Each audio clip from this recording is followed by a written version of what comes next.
action is available on ABC HD, presented by Dish Network. Two of the great programs in the history of college football squaring off here, Texas and Nebraska, and just note how close they are. Both have played football for more than 100 years, and they are only half of the teams that have won 800. Michigan and Notre Dame, the other two.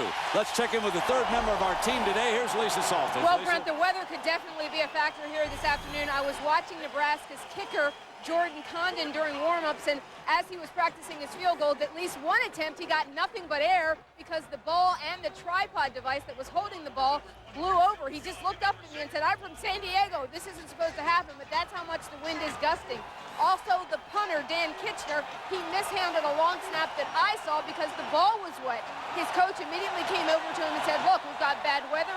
You've got to see the ball into your hands before you kick it." It is cold down here. The heaters are set up on both sides, and I've already warned both teams they're going to have to fight me for some time in front of them. Brent. Good stuff, Lisa. Stay warm down there. And Coach Bill Callahan, his third year with Nebraska. He came bearing a passing game, but he has turned more and more towards a running game, and Mack Brown takes his team on the road for a big-time showdown, beaten once this year, that down in Austin, of course, by the top team in the nation, Ohio State. The Huskers, having won the toss and deferring, they'll kick it off. You can see Green will hold the ball on the tee. The wind already a factor. Jordan Condon will kick it off with Cosby and Young back deep for the Horns. This figures to go a little bit short. They want to return here. Cosby up on it here to the 20-25 hole in the middle. Breaks free. One to beat on the far side. Can Green catch him? Cosby is inside the 10-yard line. What a joke from the Longhorns on the opening kickoff. And Brent, because of overall team speed, Texas with a big advantage in the kicking game. I'm a little surprised that Nebraska, with the wind, couldn't kick this ball deeper. Quan Cosby takes the opening kickoff back to the 10-yard line, but maybe a touchdown-saving tackle right there by Tierre Green at least gives Nebraska's defense a place to start right here. Now, what a point you make, because we talked about the fact with the wind at their back, they'd nail that back into the end zone. Instead, a 78-yard return, and here is Colt McCoy, first and goal against the noisy, and I do mean noisy, Big Red Nation. First play, a handoff, no surprise there. Carricker hanging on as they barge to the 5-yard line with Selvin Young. Now our impact players here, Colt McCoy under center, Limas Sweed, his go-to guy, but Justin Blaylock's a story. He has moved from right tackle to right guard because of an injury. His first career start a week ago at that position. He'll lead this very talented Horn offensive line up to the line of scrimmage. And Brent, it really helps Texas. They are a silent count football team. There's no cadence. Again, Young, nothing doing. This will make it third and goal as Stuart Bradley, number 34, makes a stop. Now, do you have McCoy put it up here, Coach, right away? I do, Brent. They have a lot of confidence in this young freshman. He threw 6 touchdown passes last week. I go ahead and throw the football, and I throw it to Limas Sweed at 6'5". Remember now the corners at Nebraska, undersized. Third down and goal from the 5. Nothing doing. Nebraska, Kevin Cosgrove's defense rises to the task, and Jordan Shipley can't come around to score as Rude makes the stop. Brent, we talked about the open, the alert for a trick play. Mack Brown's going to try to get this team going. The little hidden play right there as they hand the football to number 8, Jordan Shipley. So Mack did come with the trick play, but go back to that saving tackle by Tierre Green on the opening kickoff. It is amazing that Greg Johnson has attempted only 2 field goals at this point in the season. Here's number 3, 22 yards. And he nailed that one. Johnson puts the Horns ahead after the 78-yard kickoff return. But the Big Red welcome you back to Lincoln, Nebraska. 3-0 the Longhorns after an explosive kickoff return. Strike first. But Nebraska very pleased that they could hold Texas out of the end zone with 3 plays. And then the trick play was number 1. And now we will see what Hunter Lawrence can do. They have taken the kickoff duties away from Greg Johnson. Not wanting to tire him, Mack wanting to use him just in the field goal. And of course he nailed the first one with Kenny Wilson and Brandon Jackson back deep. The return men have moved up to the 10-yard line, and you can see this wind here. This will go out of bounds, so it will come out. We want to go back to this 3rd down play because folks go back to Arkansas. Look at that little man kneeling down just to the right of the quarterback, hoping that the defense doesn't see him. Root picked him up immediately. He is the only one who was not fooled, and 51 jumped him. He probably saw that on a highlight during the week, and he said, "You're not going to pull that trick on us." I'll tell you, that's an old Bobby Bowden play off of punt formations. The first time I ever really saw that play, but great job by Nebraska's defense. So now it will be Brandon Jackson, the running back, as we expected. Zach Taylor, number 13, is the quarterback, and the constant motion. 4 Cornhuskers jump around on the first play, and then they bring Harrion through, and they're going to throw it on 1st down. With the wind at their back, they go right to Matt Harrion, who is to the 41-yard line. Aaron Ross making the stop here. Now, we talk about Bill Callahan's thick playbook, and I do mean thick. The last 4 games, take a look at these drives. He scripts 15 plays for each game, and not one of them took the entire 15 plays. That, of course, he brought with him from his days in the National Football League with the Oakland Raiders as a play caller and later as a head coach. 2nd down and 4. The adjustment this time again sends Harry in a motion through to the left, and they will run Jackson, and that stout run defense of the Horns is there with Robert Killebrew, number 40. We talk about the fellows who make a difference here, Bob. The 3 running backs that we'll see today for the Huskers. Bill Callahan, the reason, Brent, he made the commitment to the running game days like this, because this wind blows in Lincoln, Nebraska. Last year they were 111th in the nation in rush offense. Now they are 11th in the nation as we look at Brandon Jackson. Cody Glenn in the football game now. For the 3rd and 2, a bit bigger than Jackson. See if they keep it on the ground. Toss play to him. Glenn trying to get the corner. Will he get the 1st down? He does. So it's a 1st and 10. And let's get our first update on this Saturday afternoon. Let's go. So we'll get that corrected. And here it's 3-0 Texas with the field goal. And again, that shifting, putting the fullback Todd back there. And now Lucky is the running back. We've seen all 3 of them. And he's brought down on the 47-yard line. Scott Derry, Will linebacker, making the stop on Lucky. So already we have seen 3 of the running backs for the Cornhuskers here. 2nd down and 9. Brent, you will not see a football team in college or professional football that shifts and motions more pre-snap than Nebraska. They do it virtually every play.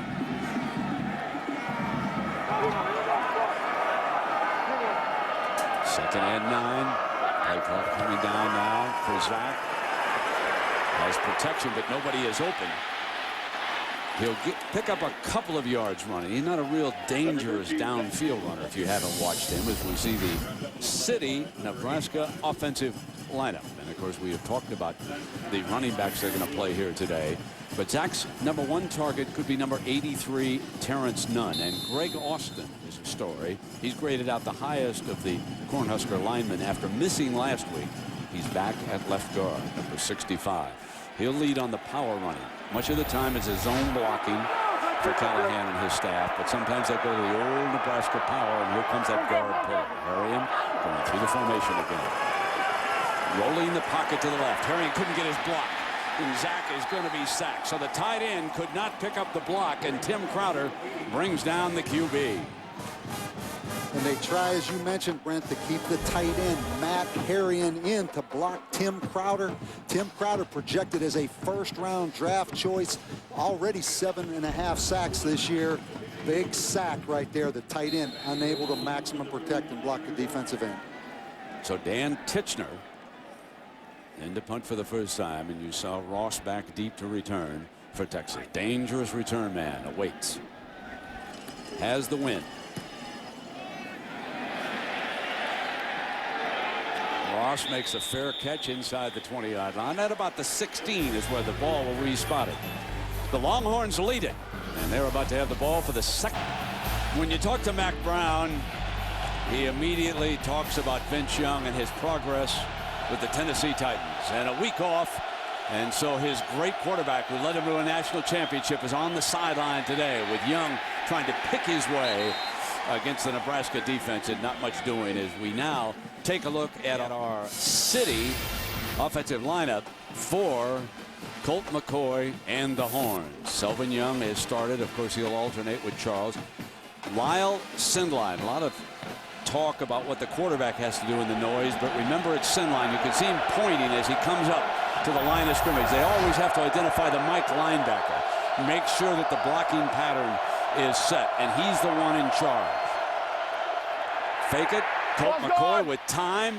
Incomplete. Intended for Quan Cosby, and our city defensive lineup for the Cornhuskers looks like this. Jay Moore, number 44. Ian Carricker, tremendous. Stuart Bradley's been in on a couple of plays, and Courtney Gripsky. His hands full now, number 2, and Andre Jones. And Brent, you know Texas studied that USC tape.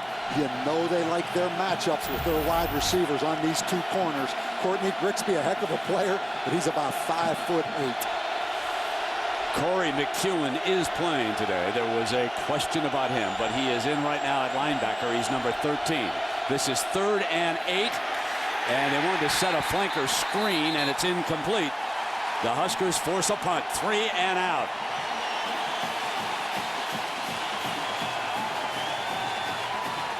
Brent, Colt McCoy is going to be a heck of a player, but he doesn't have a real strong arm.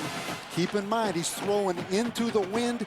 Even on the screen pass right there, he had a difficult time getting that football to the wide receiver. Now, Greg Johnson, who kicked the field goal, punting along with place kicking, but not kicking off. Terrence Nunn hopes to give the Huskers field position. Still 8 minutes to go with the wind at their back, gusting at 25 miles an hour. Gets a beautiful Texas bounce down inside the 35-yard line. When we come back, Lisa Salters will interview this big fella.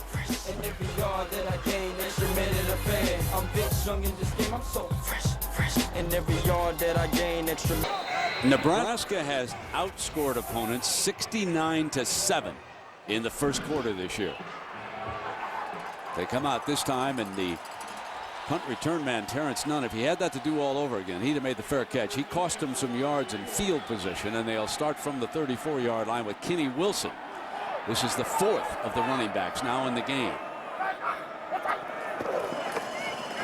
His first carry, nothing doing.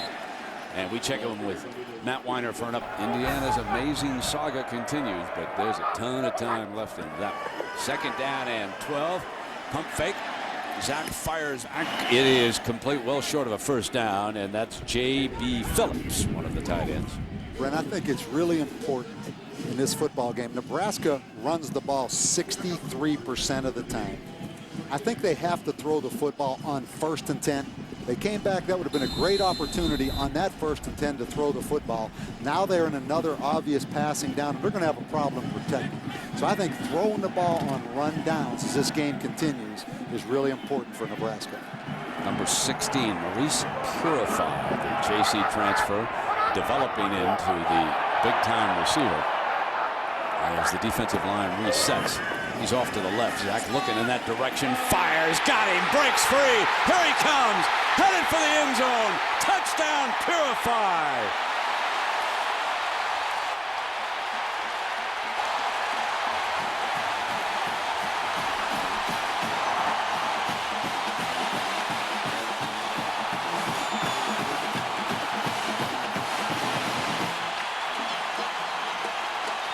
And Maurice Purify, the junior college transfer from San Francisco City College. They say he is an NFL talent. just broke a tackle by Deion Beasley and Michael Griffin and took it to the house.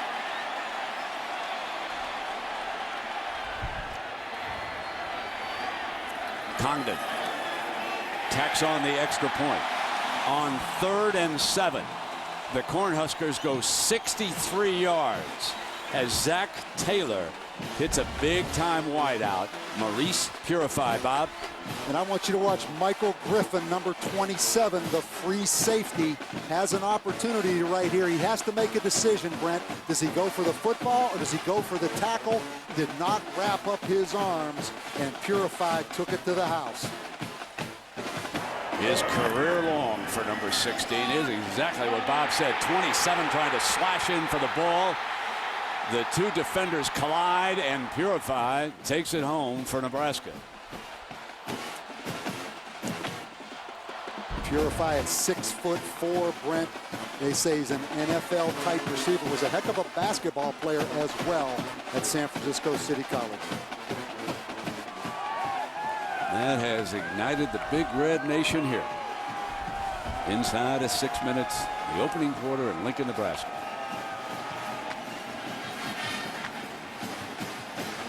Now, the last time out, it was a short kickoff.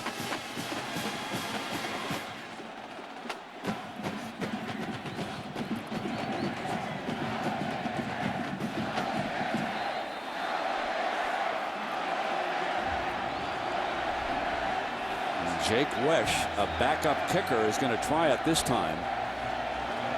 So Callahan, who stresses special teams, trying to find somebody.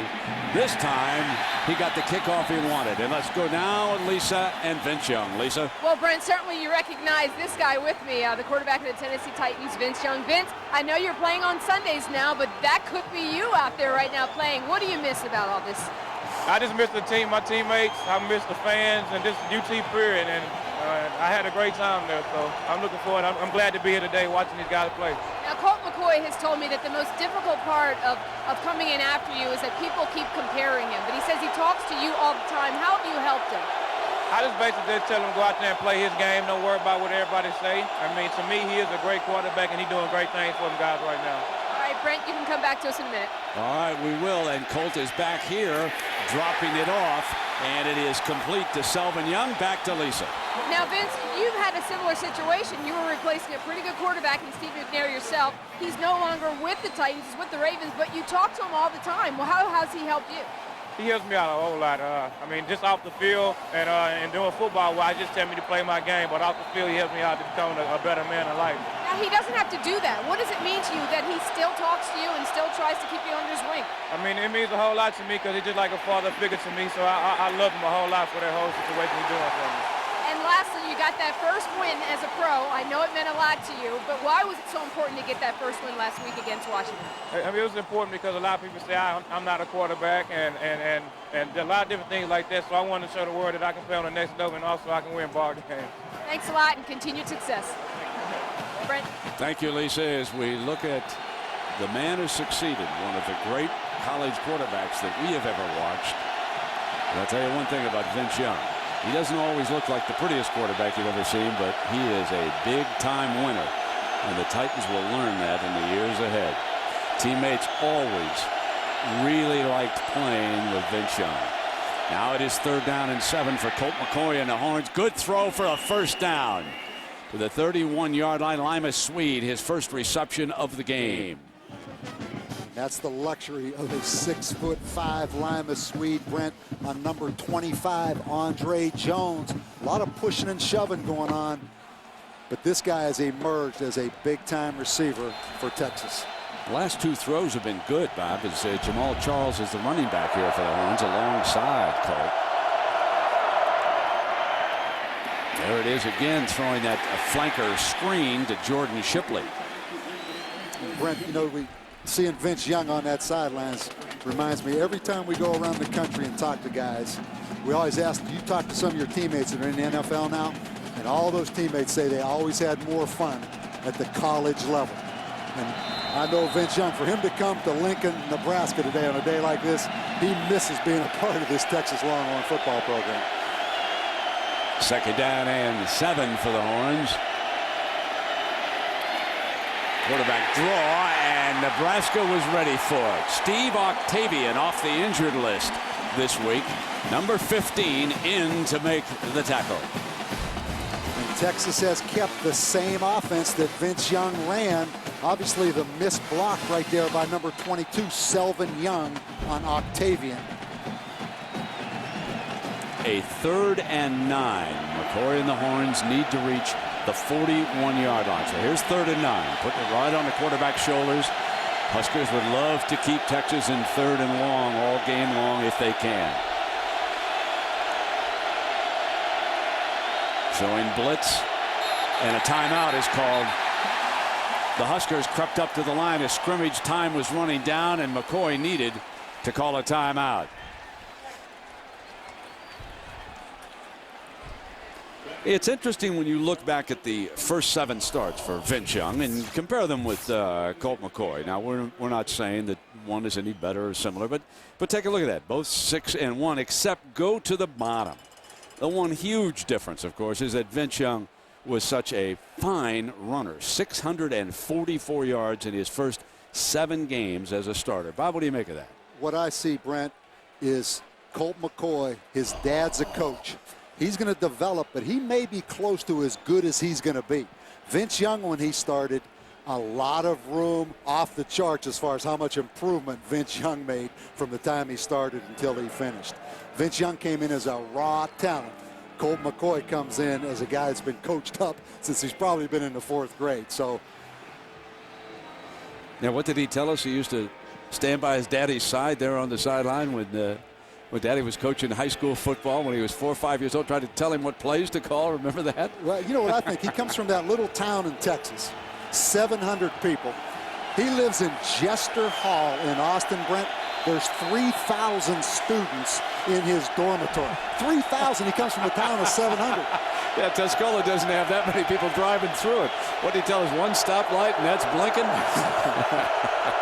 3rd down and 9.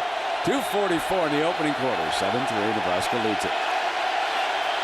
In case you're wondering, Texas came in a favorite. You don't often find a road favorite in Lincoln.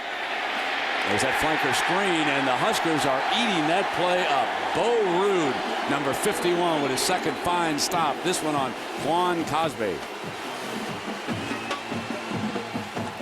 And this Nebraska defense, number 1 in scoring defense in the Big 12, only give up 13.4 points a game. You see they have all the momentum right now. They are flying to that football, Brent.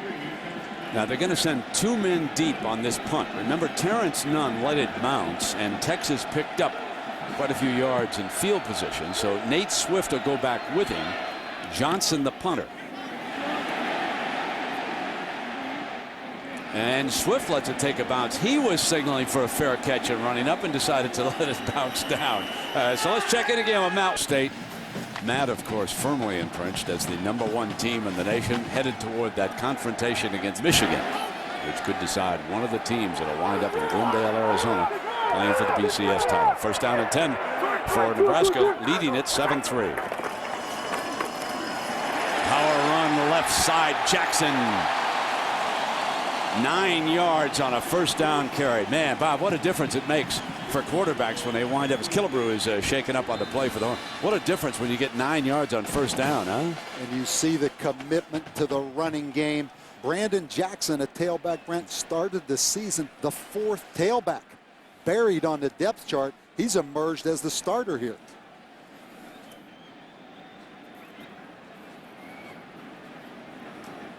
Killebrew being tended to over at midfield, one of the starting linebackers for Texas. Sergio Kendall, his replacement, already on the field, so he will. There he is, number 2. And this Texas defense has had some injuries, particularly in the secondary. Marcus Griffin, Terrell Brown. Let's go to the left side of the screen here, Bob. See if you can pick it up.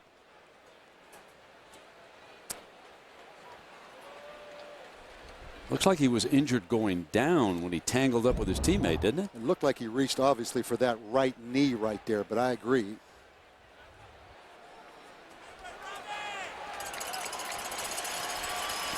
Well, he'll come off here to the near side sideline for Mac Brown and the Horns. And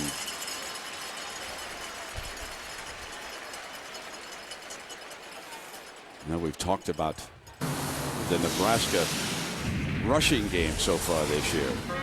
Brent, it's a little bit skewed as far as the statistics. We see they run the ball 63% of the time, but they've got ahead against some lesser teams and run the ball. For instance, they had 316 yards rushing against Troy State, 261 against Nichols, 252 against Louisiana Tech. So that 63% may be skewed just a little bit, but no question, Tom Osborne got to Bill Callahan and says, listen, that wind blows in Lincoln, Nebraska. You better be able to run the ball. Exactly. Second down and 1 down. Glenn is the running back. Todd's the fullback who sets in front of him to lead the way. You're not going to get the first down. This Texas defense is allowing only 47 rushing yards per game. That's number 1 in the Big 12 and number 2 in the nation. And that time it was Aaron Lewis right there. And then to make the stop for Texas. So this is a tough team, but because of the 9-yard gain on 1st and 10, you've still got the defense guessing run or pass here on 3rd and 2. And you see Jackson, number 32, is the running back. You got it.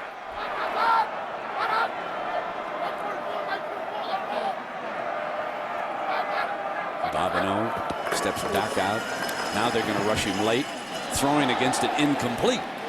So 2 fine defensive plays by the Longhorns here, and they force Nebraska to punt again. That's not what Callahan had in mind. And what was that? That's a very good question. Zach Taylor recognized the zone blitz. Just no one knows where he was throwing that football. Titchener back in. And Aaron Ross is back deep. Sometimes when you punt with the wind, Brent, there's a tendency to outkick your coverage, and Aaron Ross is a dangerous return man with 3 career punt returns for touchdowns. Going to let this one go. This time it's Nebraska's turn. There's a penalty flag thrown at the 25-yard line.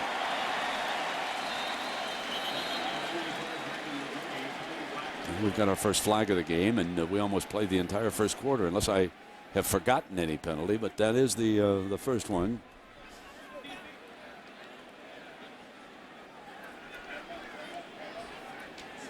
That was 4th down and less than 5. Let's see what happens and when that flag was actually thrown here. And our Big 12 officiating crew sorting it out.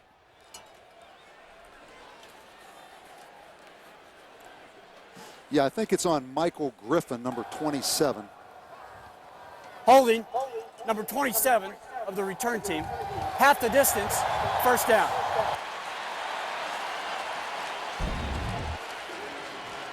If we let this roll, you're going to see Michael right here. There's the hold and the takedown right there. Obvious call. And that backs the Horns up well inside the 5-yard line. The officiating crew spotting it just around the 3. Now Colt McCoy and that Horn offense will be operating with a lot of noise at their back. Charles is the running back. First down and 10. They have been held to 18 total yards. Texas had. Here's a first down, and the linesman steps in as the final seconds in the first quarter have ticked off.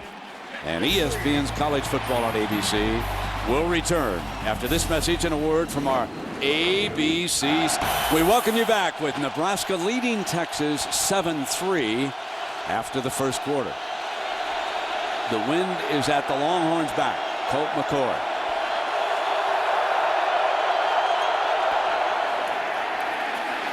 The running play picks his way to the 6-yard line as Charles. And the first quarter possessions, keep in mind that on their first drive there was a 78-yard kickoff return that really set up that field goal. But Nebraska held inside the 5-yard line on a couple of plays. But since then, 2 yards, 12 yards, and now just a couple of yards on that first down run with Charles in behind the fullback. Everything very conservative down here. And again, Hole, first down, Charles. to the 17-yard line. And Texas, a spread offense, but line up with the fullback in the game. Just run the simple isolation play right there to Jamal Charles, and that was a big first down. Brent, there's no question Texas can throw the ball and exploit Nebraska's corners. But in the first quarter, they're going against the wind. They didn't have good field position. Now they have some field position. Let's see if they throw the football down the field now with the wind. Luke Tiemann, the fullback. Keep it on the ground. And Charles, and we go back to Matt Weiner. All right, Matt, Syracuse can give you some problems up there in the dome. We'll see how that one unfolds. Louisville, one of the unbeatens. Colt McCoy slips, comes around, throws underneath to the fullback coming out, Chris Obanaya, with his first reception of the game. Goes Obanaya back off to the sideline, and the Texas coaching staff, they stayed in Omaha. Bus down here, had an escort this morning. Left about 8 o'clock, came down to the rain.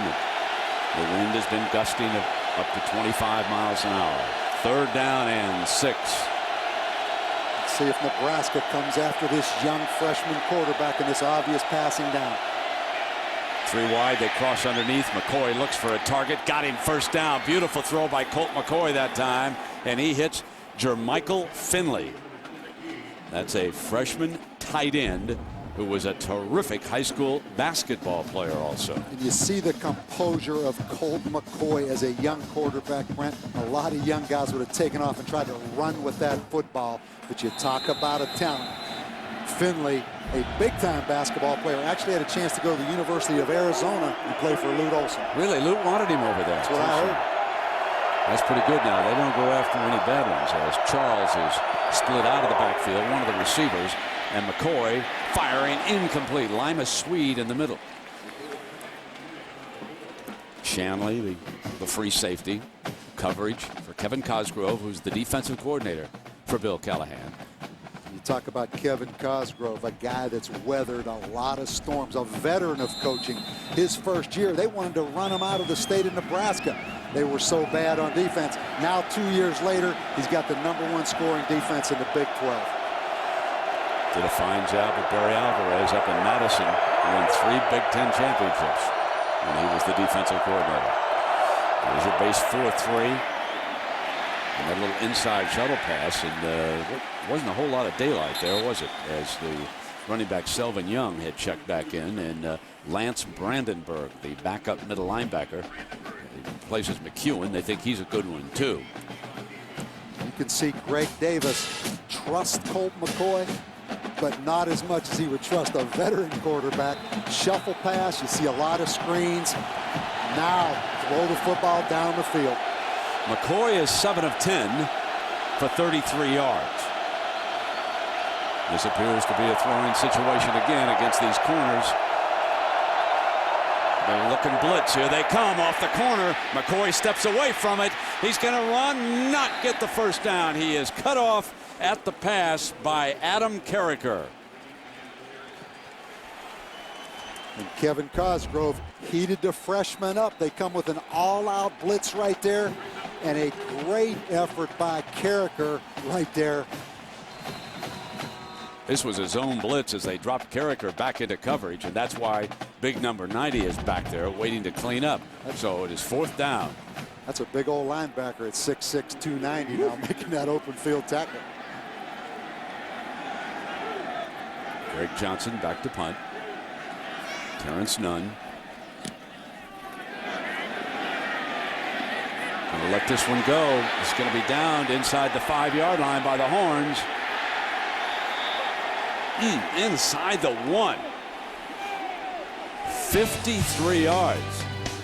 Sooner or later, the Huskers are going to have to step up and catch some punts. Brent, a lot of times when the wind blows, punt returners lose confidence to go be aggressive and make the catch. Here you're going to see Terrence Nunn once again is not aggressive, doesn't attack the football, and Nebraska for the 3rd time today has squandered away valuable field position in the punt game. So starting inside the 1-yard line, keeping it on the ground with Glenn. And Lisa, what was the reaction on the Nebraska sideline? Oh, Brent, Bill Callahan was not happy when Nunn let that ball hit the ground. He screamed at the top of his lungs, "What are you doing?" The kid just walked off the sideline, walked right by his coach. He knew he was in the doghouse. He just walked right by his coach. 2nd down and 8, and still on the sideline over there. He's one of the preferred targets. It is, of course, Maurice Purify with the long touchdown reception. And you can see from that sky cam, a tough field position facing Zach. And he throws over to the right-hand side, well short of the first down, to the tight end Matt Harrion at the 5-yard line. This will be 3rd down and about 6. And that play right there said it all about this Nebraska offense, Brent. You noticed how much shifting and motion they did before the snap, and then the short play action pass. That really is the West Coast offense. But if I'm Bill Callahan, I'm careful right here. Texas with 10 forced turnovers on defense the last 2 weeks. They'll take the football away from it if you're not careful. 3rd down and 6 from behind Taylor. Jackson's his running back, 32, against the 4 defensive linemen.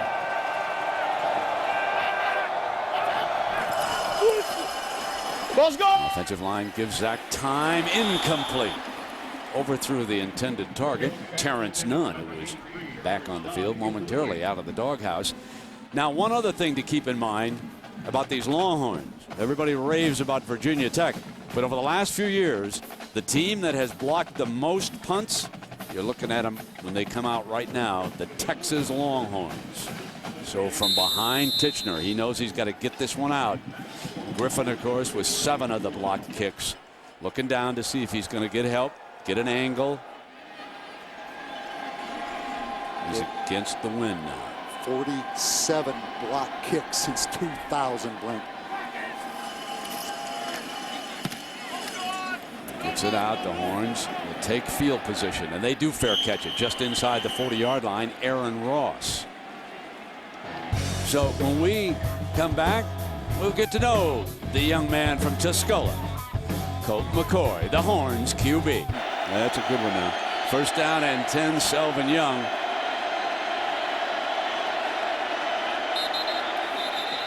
Before the snap. Now, you were talking about that in our conversation with Mac. I said, Mac, what are you going to be doing Monday night? He says, let's get he said, I'm going to be watching Monday Night Football with every. He said, I never miss it. 1st down. By the way, when you were coaching at Texas A&M and up at Notre Dame, did you watch Monday Night Football, or were you busy? I knew you were going to go there.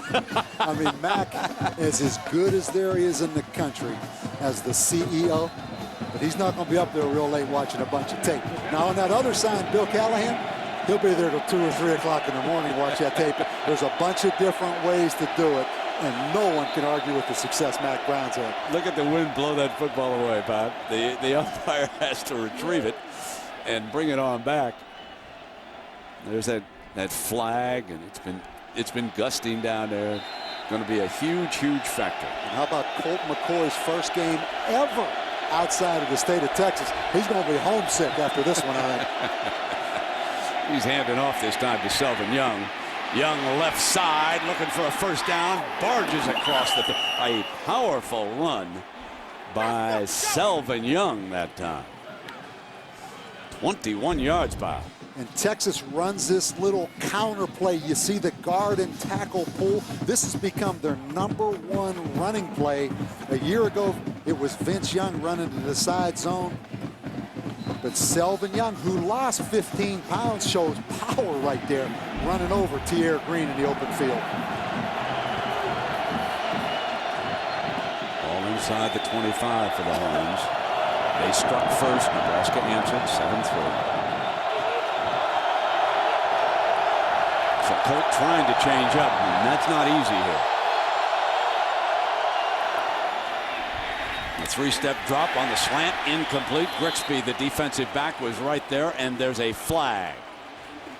Nate Jones, the intended receiver, but a flag flies. Offsides. Number 13 of the defense. 5-yard penalty. 1st down. So McEwen, the middle linebacker, didn't practice much this week. but able to go here today. He's the guilty one. Interesting that Colt McCoy has been under center a little more than I thought he would be. Up there trying to call that cadence. Communication always tough when you're under the center, not going on the silent count. Selvin tripped up this time. Pacific Life game summary and a look at the early numbers from this 7-3 game. Both offenses trying to find some rhythm here in the rain. Nebraska with only 6 rushing yards against this Texas front. 4 first downs for the Horns, 2 for Nebraska. But of course the big play, well, each side had a big play. Texas with a kickoff return and Nebraska with the touchdown pass. 2nd down and 5, and Jamal Charles, he's the running back. First down. Reached close to the 10-yard line.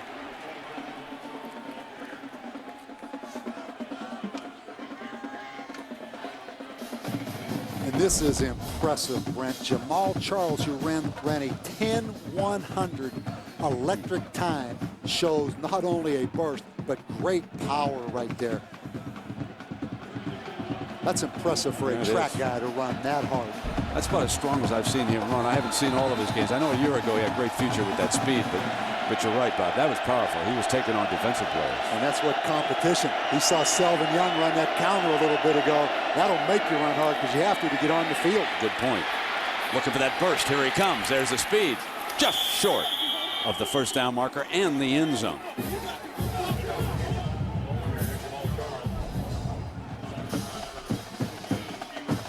Again, Nebraska caught in a little bit of an inside stunt right there. And you see Jamal Charles get to the corner. Again, the undersized corner, Grigsby right here. Difficult time tackling in the open field. You know, Ulatowski, the freshman making his 2nd start at right tackle. He's doing a good job on that play now.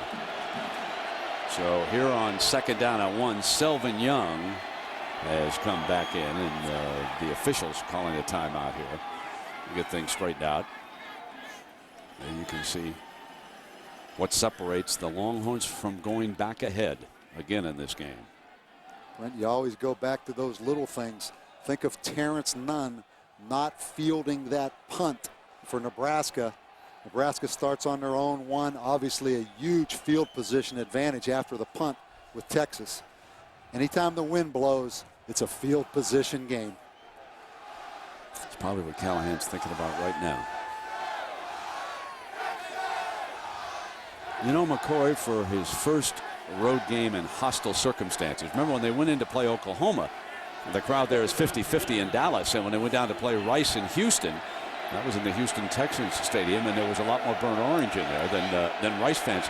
And he looks very calm to me. I'm sure the Texas fans are feeling the same thing as they watch him from around the country right now. The young man's got terrific upside. Now he's got a 2nd down and 1. Got a power formation in, low key. The defensive lineman switches over as the lead block. He can usually take you right to the action. And just prior to the snap.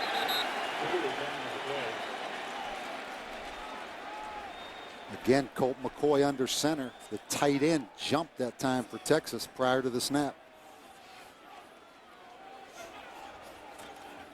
Costly jump. False start. 87, offense. 5-yard penalty, 2nd down. So Neil Tweedy guilty. And you're going to see Tweedy right here, the right tight end. that's all it takes.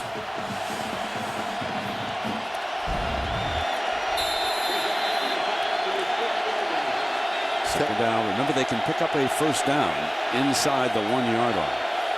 And now back in the shotgun, silent count. He's going to throw for it. Incomplete. Lima Swede was coming inside with the smaller corner. Courtney Grigsby. Courtney Grigsby, a very competitive corner right there, just squats on Lima Swede. Lima Swede didn't really look like he was running that time. 3rd and 5. How big the penalty on Tweedy, the tight end. Forced him back into a passing situation when it cost him that 5 yards. And now 3rd down and 5.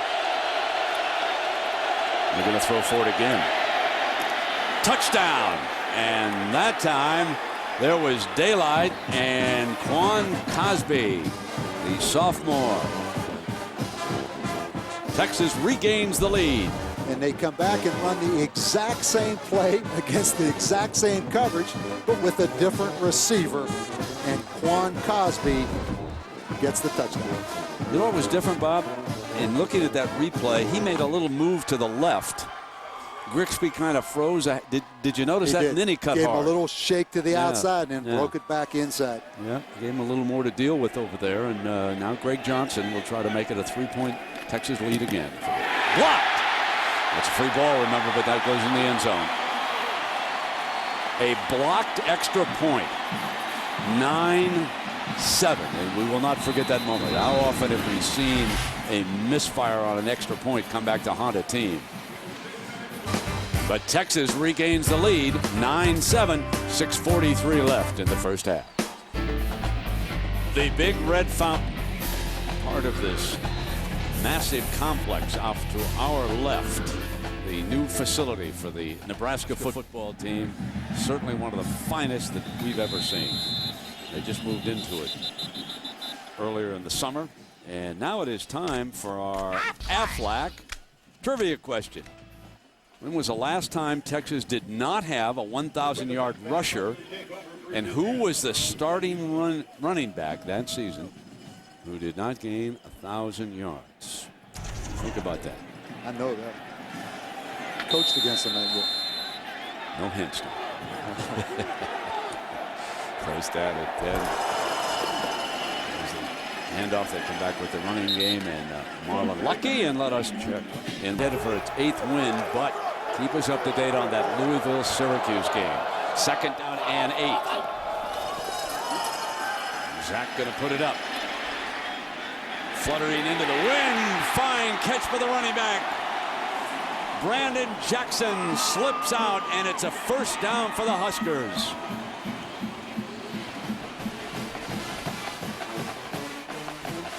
Brent, you mentioned it. Brandon Jackson lines up at I tailback. Watch him sneak out on the wheel route down the sideline right here. Excuse me, that's Cody Glenn. No, Brandon Jackson was the fullback. They lined him up the tailback at fullback and snuck the fullback out of there. That had me confused. Well, they had them both. That's the first time they've shown that formation. And it's a 28-yard gain. 1st down and 10. Lucky, the running back. What you doing against that fierce Texas front? Scott Derry was taken over at the will linebacker spot, or the weak side, if you will. He's a junior Texas youngster, like so many of these fellas are, up to make the play. Brent, you looked at that waterfall coming back after the break. Have they done a marvelous job with facilities here at Nebraska? Haven't they, though? A lot of credit to Steve Peterson, the athletic director, who had been a recruiting coordinator, understands the wow factor when it comes to bringing recruits in. 2nd down and 8, and timeout's been called. Nebraska will use a timeout here with 5:08 to go, and Bill Callahan looking at his play chart over there as he calls the plays down on the sideline. We'll take a break. It's 9-7. Why 9? Texas had an extra point block. Well, here's a reminder today at 4 Eastern. Join ESPN in Orlando for live 3rd round coverage of the Funai Classic at the Walt Disney World Resort. And tomorrow, complete tee to pin coverage of the final round. That moves to ABC now, beginning at 3 Eastern, noon Pacific. The Big Red Nation. 280 consecutive sellouts. Got to go back to the 60s before every seat wasn't taken. Boy, you can find an empty seat in this house. There's the fullback leading the way. Jackson, the running back, behind him into Texas territory. This will bring up 3rd down and long for Zach. Remember now, Nebraska's moving against the wind. Taylor's over with Coach Callahan. Our quarterback comparison, and you would have to say that Colt McCoy's holding his head pretty high here with a touchdown pass hasn't made a critical mistake, hasn't thrown a pick. Zach, of course, the senior quarterback, second year running this offense. And that's how the fellows look right now. And if there's any surprise, it's how calm number 12 has been for the Longhorns so far in this game. His first football game ever outside the state of Texas. You know, we had him against Ohio State early. At that time, he looked like he was about 12 years old. He's grown up. He looks like he's about 13 years old now, Brent. Well, that fellow who's down is a defensive lineman, Loki, who also comes in and leads the way. Short yardage situations. He was down there when the tight end moved, flinched, and cost him 5 yards just before the touchdown pass. So hopefully that is not a serious injury. He's one of the big fellas up front for Coach Mack Brown. You know, when you think about the job overall, we've talked about it that Mack Brown has done down in Austin. It's one of the finest overall coaching jobs that you and I have ever seen. No question. We talked earlier. He really is the CEO. Absolutely. And at a place like Texas, you may need to be that. You know, just controlling is not the right word, but getting all the high school coaches in the state of Texas on your side, and he's done a wonderful job with that. You know, they already have 23 commitments for next year. So recruiting's basically over. And if I could say one thing, he treats people the right way. Whether it's a high school coach, whether it's you and I, whether it's the fan, he's truly a great guy. Yeah, you know, he would have made an unbelievable politician. When you think about Mack Brown, his ability to work inside a room and talk to people and say the right thing, it's amazing. And you know, it's legitimate and it's sincere and it's every time. And he's got Sally back home to help him out too now. That doesn't hurt. Third down and 6. And Zach identifying what would be a possible blitzer coming at him. Steps away into pressure again, intercepted. What a terrific Gene Chizik defensive call leads to the Michael Griffin interception. Bringing that zone blitz pressure, and Zach stepped into it and threw the pick. Zach got immediate pressure from Drew Kelson and Aaron Lewis. And right here, Brent, just throw the football away. You've heard it since you were in midget league football. Don't try to throw the ball back across your body into the middle of the field. And Michael Griffin comes up with a key turnover. Their 11th turnover in 3 games. And that is only the 3rd interception this season for Zach Taylor. Now 1st and 10. And McCoy, after the turnover, going to go deep, see if he can take it home to Swede. Got it! Touchdown, Texas! Right after the turnover, with the wind at their back, the horns strike.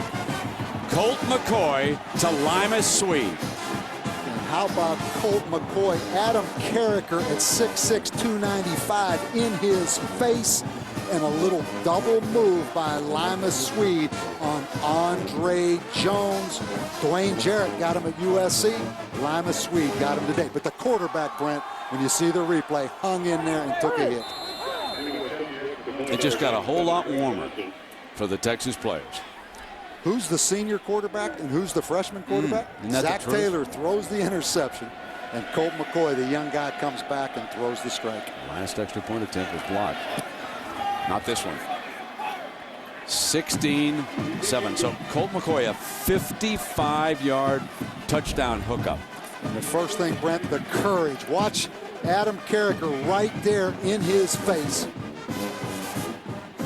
And the second thing, you see Lima Swede and really Andre Jones in good shape right there. Just didn't go play the football.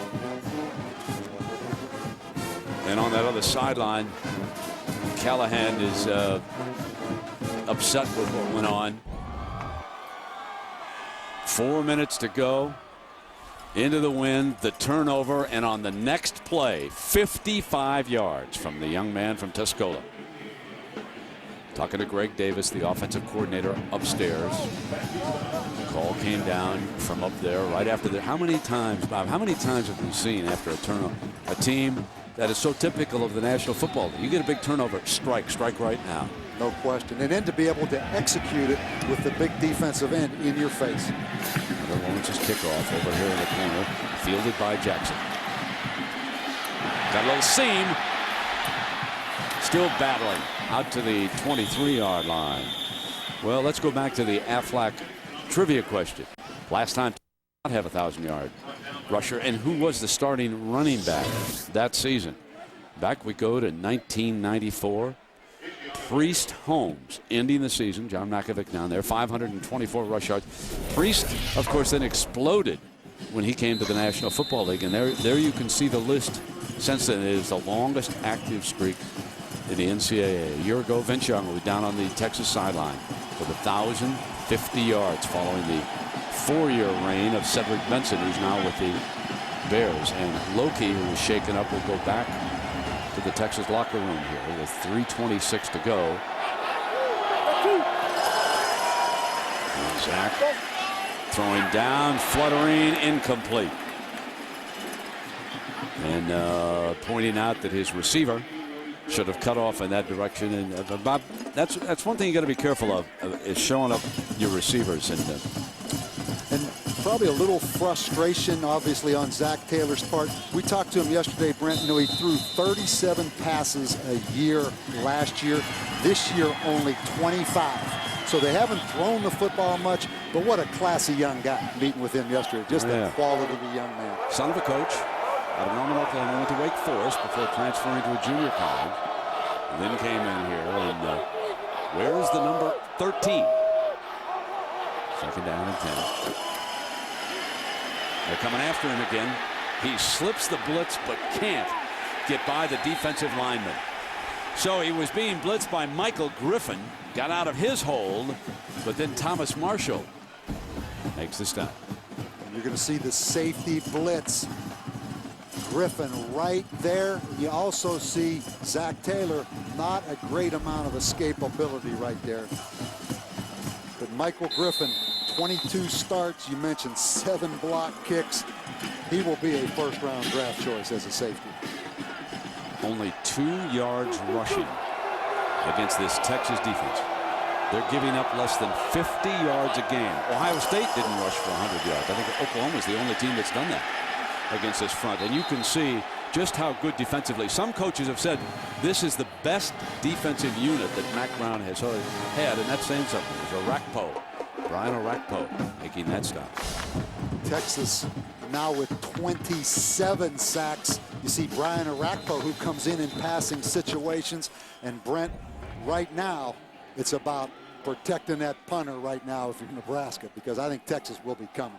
A timeout has been called by the Horns, and Mack Brown knows with that wind at his back, if he can get another one, it is huge right now. Even a field goal. And let's check in with Matt Wine. He suffered a concussion, slight concussion against Michigan. He was knocked out of that football game, so we see him back in. Illinois has made a little bit of a burst this year, a better football team than they've been the last couple of years. So we'll see how that one unfolds. And of course, Louisville unbeaten, trying to stay there. And now from behind Ross, the return man. Texas definitely looking for field position. He is standing inside the 50-yard line right now. And Michael Griffin, number 27. 7 block punts, Brent, up there at the top. I'm sure the Huskers have identified him. Danny Titchener.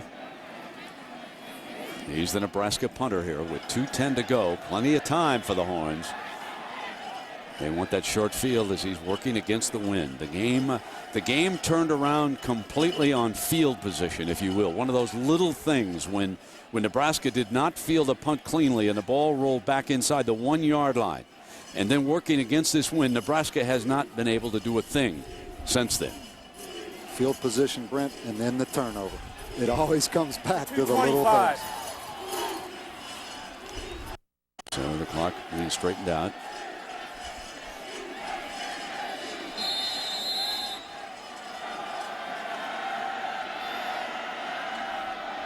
Wind at 17 miles an hour against him. Todd is the up back.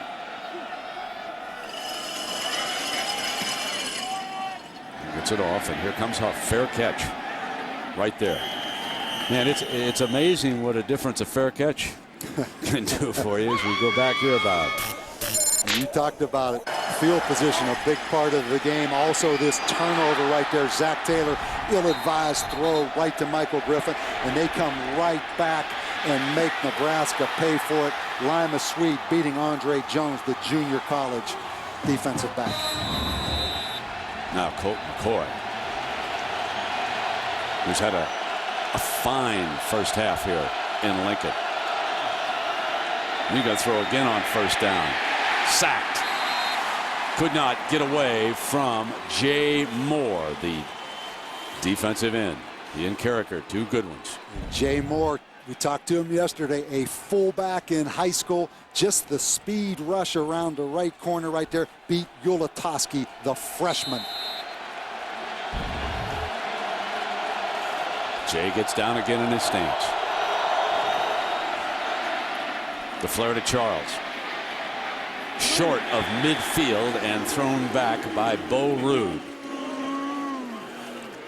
Well, they're not booing. They're saying Rude, kind of the first family of Nebraska football, brother and father played here at Nebraska.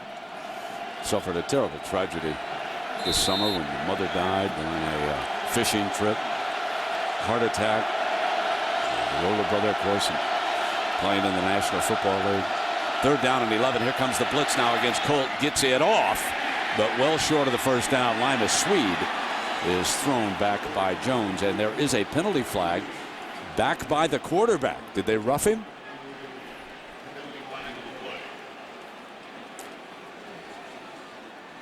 Brent, they roughed the quarterback. Shanley, number 8, the safety. Roughing the passer, number 8 of the defense, 15 yards, first down. And Brent, that was a good call. Let's take a look. You're going to see Shanley at the bottom come on the safety blitz. The ball's clearly gone. You can't do that. You cannot do that. That's a devastating penalty because that would have forced Texas to punt the football. They took that extra step, didn't he? Not a vicious hit, but it could have been avoidable, and I think an excellent call.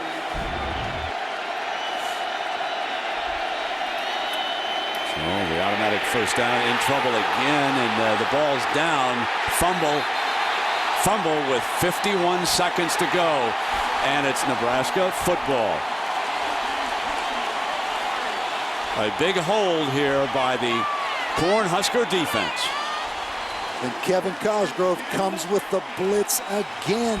He brings Shanley from the outside. He brings Rude right up the gut, and he outnumbers them with 4 guys blitzing from the weak side. And the freshman coughed the football up. And that was Bradley, was it Shanley there? Shanley, I believe, recovered. And he dove in late and got it. Exactly.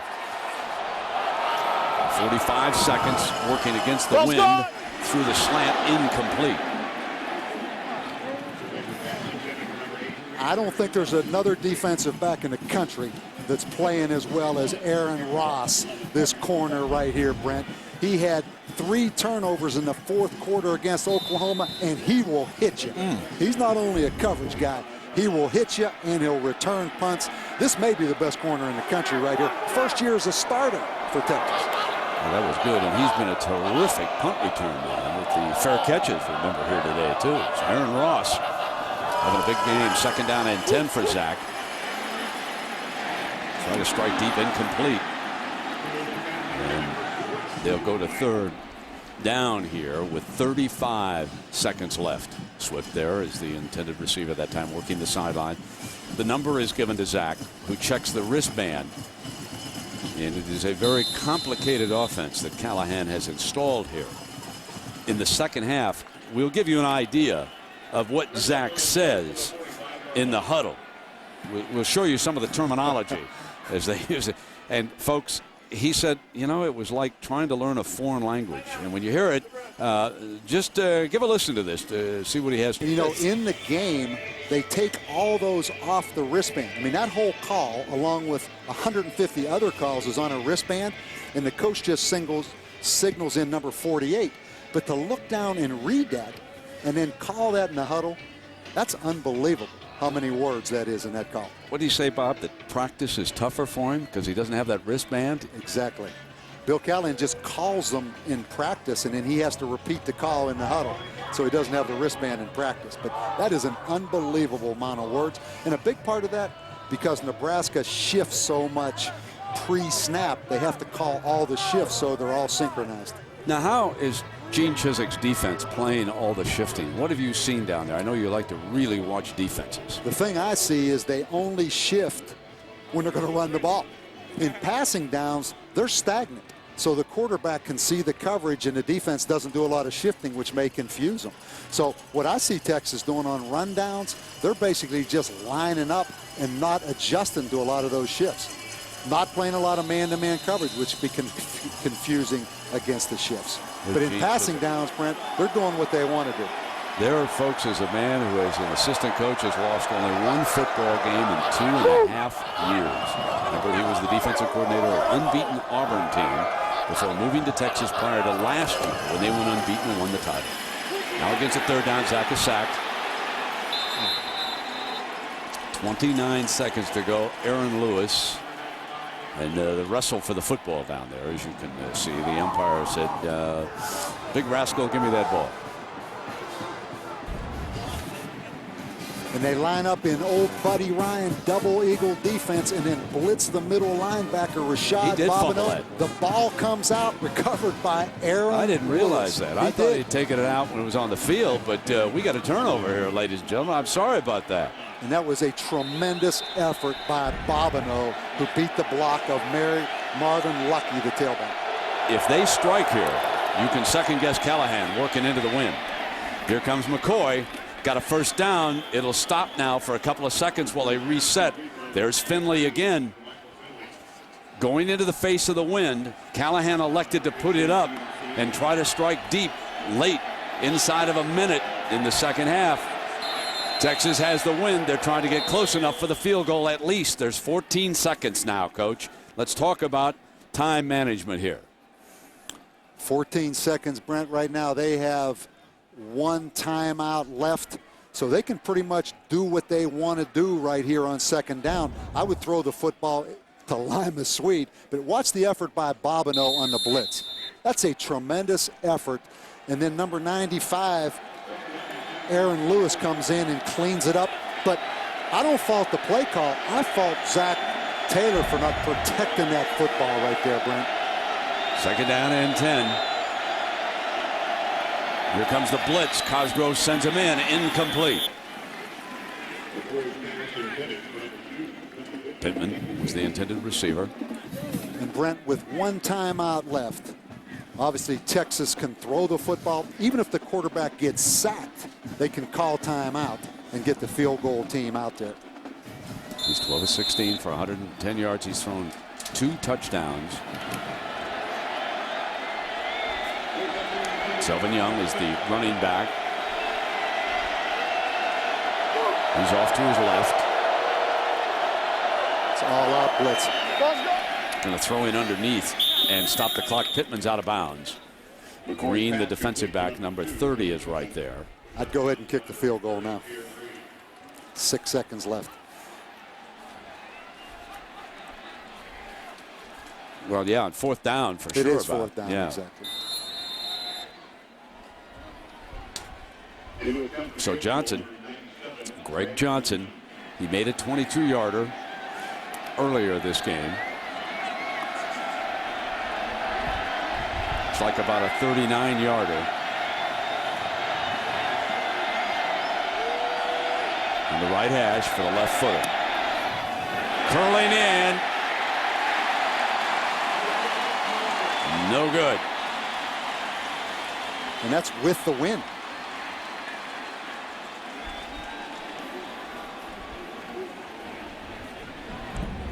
Surprising right there. The snap looked good. The placement looked good. He just didn't hit it.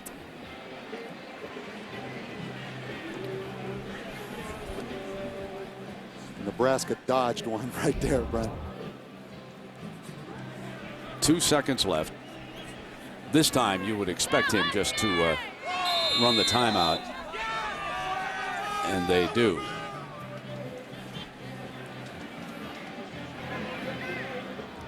Yeah, the clock starts on change of Clock possession. starts on change of possession. So the 2 seconds ran off because of the new rule. And so the horns are Colt McCoy. Take a lead. Mac Brown's with Lisa. Let's go down below. Thanks a lot, Brent. Coach, you were fortunate to get the ball back at the end there. But no, we forced a good turnover, Lisa. You did. There you go. They were fortunate to get it. We were fortunate to get it back. Let's put it that way. Good point. But what happened on the field goal? You guys were with the wind. What happened with the I think we kicked it short. We've missed 4 points in the kicking game, and that's not good. But I'll take a 16-7 lead into Lincoln anytime at halftime. All right, the guys were saying up in the booth that it looks like Colt is the senior out here. What's impressed you most about what you're seeing from him so far? Well, we had the slow start, but you figured that with their buzz offensively. Colt came out and did a really good job of managing there at the end. I wish we'd have gotten the points because the offense and defense put us in position to. But we've still got to stop them this first 5 minutes of the second half. Nebraska's going to come back with that same surge they started with. All right, thanks a lot, Coach. Good luck second half. Brent? All right, Lisa, thanks a lot. Right now, let's send it to New York. We're going to join the Saunders gang. Here's...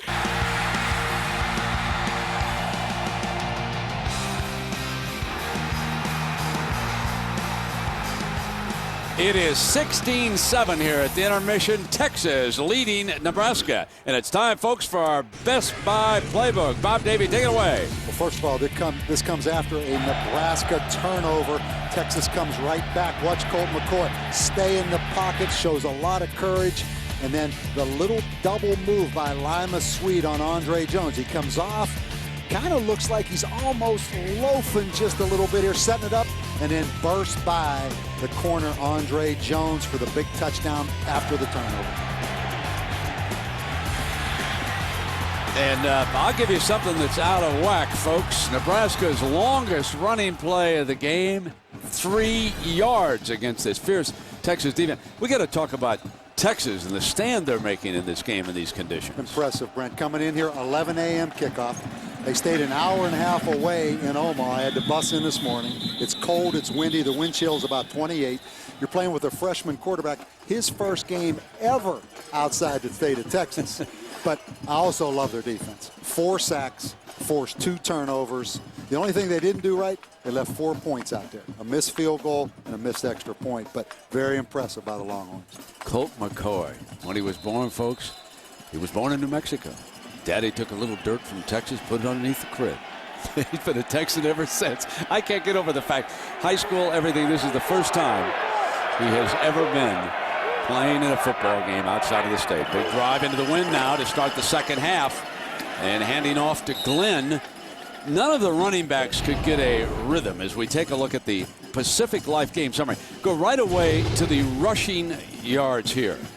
-6 for Nebraska. And I know that a big deal is being made, Coach, about you got 4 backs and they're all good and they've all been over 60. You've been around big-time running backs. They have got to get into a rhythm, don't they? That's always the argument. You know, when you alternate 4, can one ever get a feel for the game? But Nebraska's going to have to stay within their game plan, Brent. They can't all of a sudden just start throwing it because they have really problems pass protecting. Here's Zach in trouble again now. Oh, gets stomped on over there by number Aaron Lewis as we check in with Lisa. Well, Brent, I talked to Bill Callahan coming out of the half, and I said, Coach, I know you are a big special teams guy, so I know you had a lot to say to your special teams at halftime. And he said, you know what, Lisa? Special teams, it's critical. Field position in weather conditions like this, it is imperative that we make the best possible decisions on the field to give ourselves the best possible field position, and our guys did not do that in the first half. Brent? Yeah, at least I think it may have cost him upwards of 25 or so yards on those punts that were allowed to roll. And one really put him in a hole when Zach and the Huskers started inside the 1. Here's 3rd down and long now. Taylor firing for the first down to the 40-yard line, out to the 45-yard line. Terrence Nunn, the young man who did not have a good first half returning punts, but he makes a big play there. Terrence Nunn is their best wide receiver, a young man from Houston, Texas, so you know this is a huge game.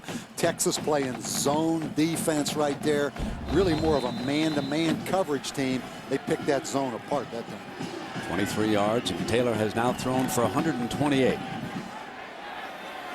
1 touchdown pass, but that critical interception.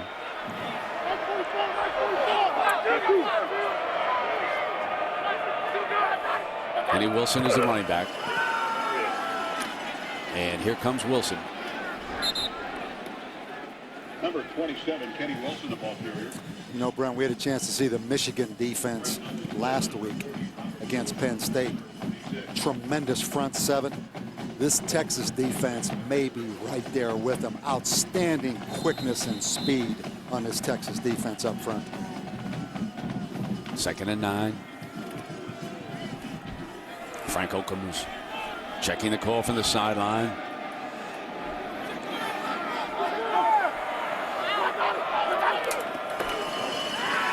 Play fake. Taylor, who's been sacked 4 times, was trying to hit his fullback and threw it away. And the pressure, Arakpo, Brian Arakpo in the crowd not liking what they're seeing here, Coach. Well, great job of coverage by the linebacker, number 33, Scott Derry, on the fullback right there on the misdirection. And we're going to take a look at what the crowd saw. I think a good no call right there. Derek Lokey still out for the Longhorns, and Roy Miller been playing in the middle of that defensive line. 3rd down and 9.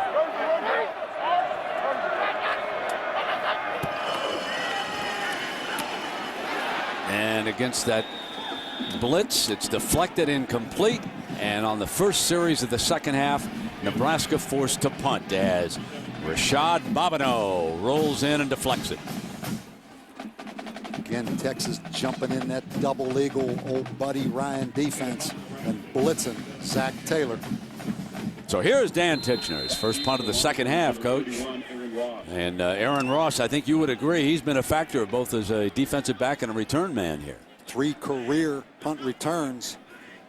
And also, we saw the big hit early in the football game.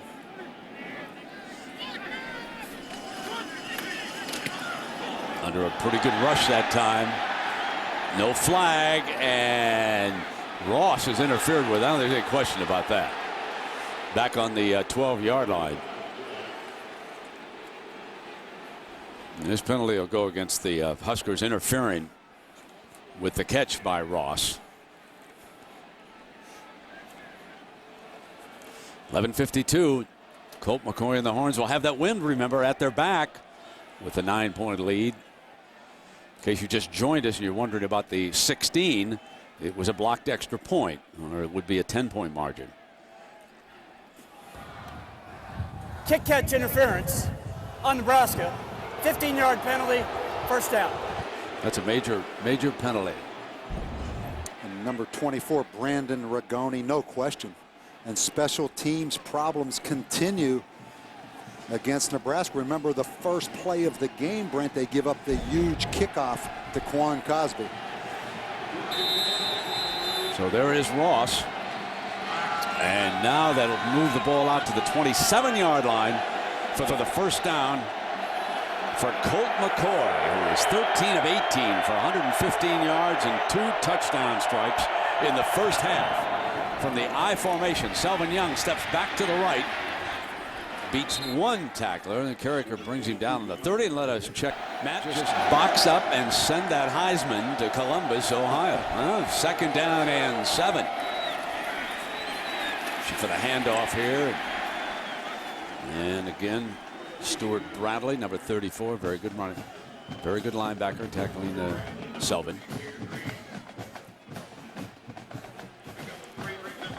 You have to be impressed with this guy. How about those statistics?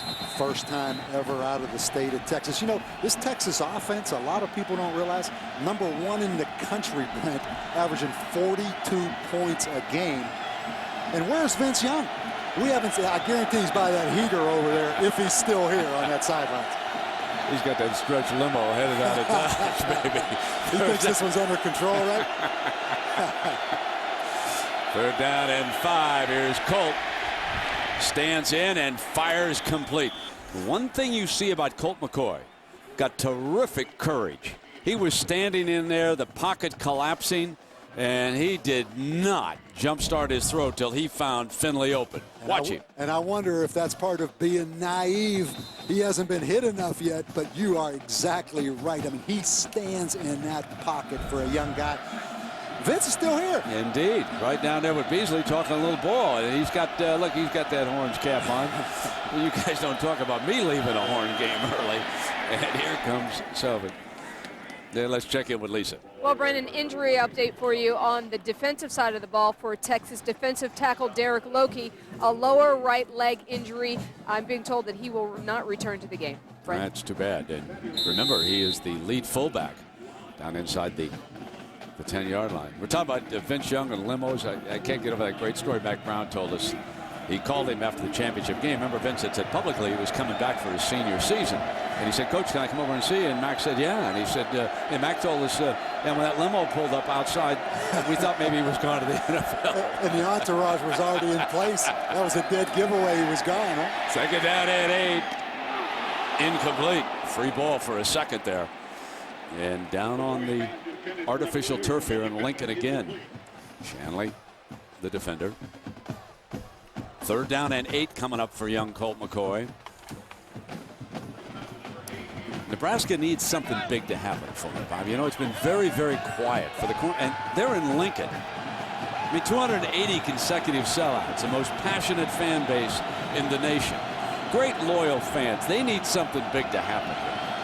And we've kind of hit a lull, but it's only a 9-point game right now. Even though Texas, you feel like they're in control. But one play can turn this thing around. And Rude is looking at the clock, and Texas will call a timeout. And the time was running down, so avoiding the penalty. Colt uses a time. In production available on ABC HD, presented by Dish Network. On a cold, windy afternoon, Lincoln, Nebraska, 16-7. The number 5 team in the nation with only one loss, hoping to climb back into the national championship picture. Led by the young quarterback, Colt McCoy, throws one up in the air, incomplete. Was hoping that his receiver could run down under it. Green, the safety, had come over on Billy Pittman that time.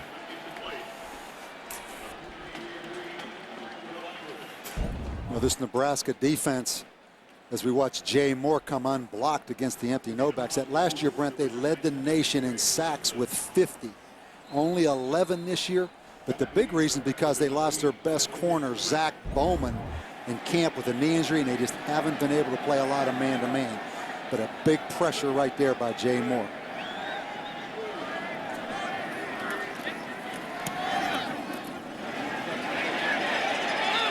Swift into return punch this half. And he at least makes the catch out at the 15.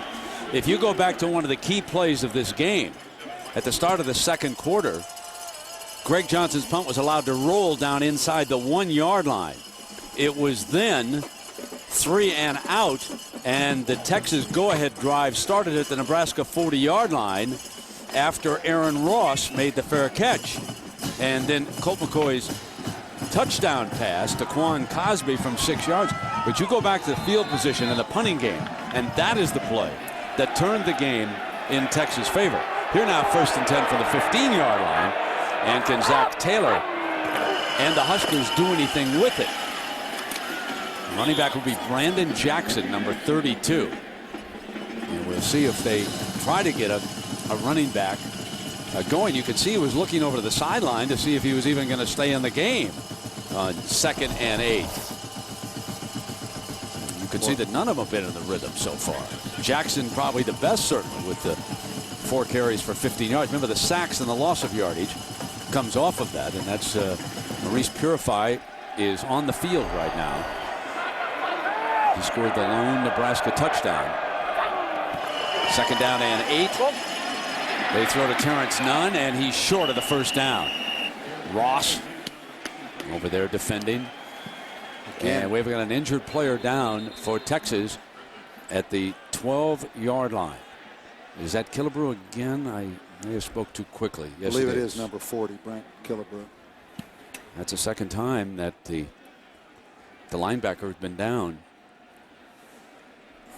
Again, I'm impressed with Aaron Ross, the corner, and the ability he has to tackle and hit in the open field. This Texas defense will hit you.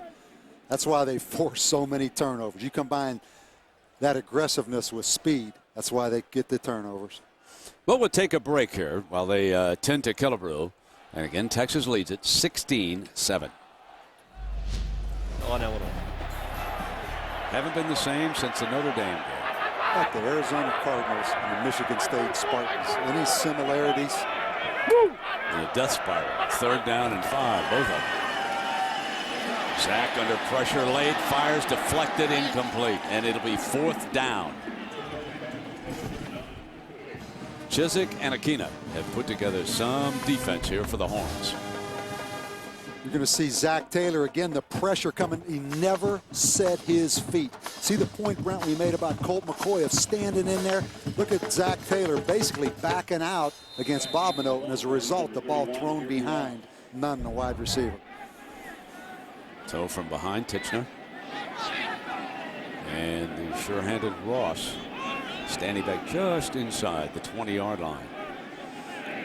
Punting into that 19-mile-an-hour wind. 80-some thousand, very, very quiet as Texas took charge in the 2nd quarter. Ross makes another catch. And Colt McCoy will come back out. We'll hear from the young man when we continue. Colt McCoy continues. 14 of 21 for 124 yards and 2 touchdowns here. His first trip into a hostile environment. And so far he's been A-OK.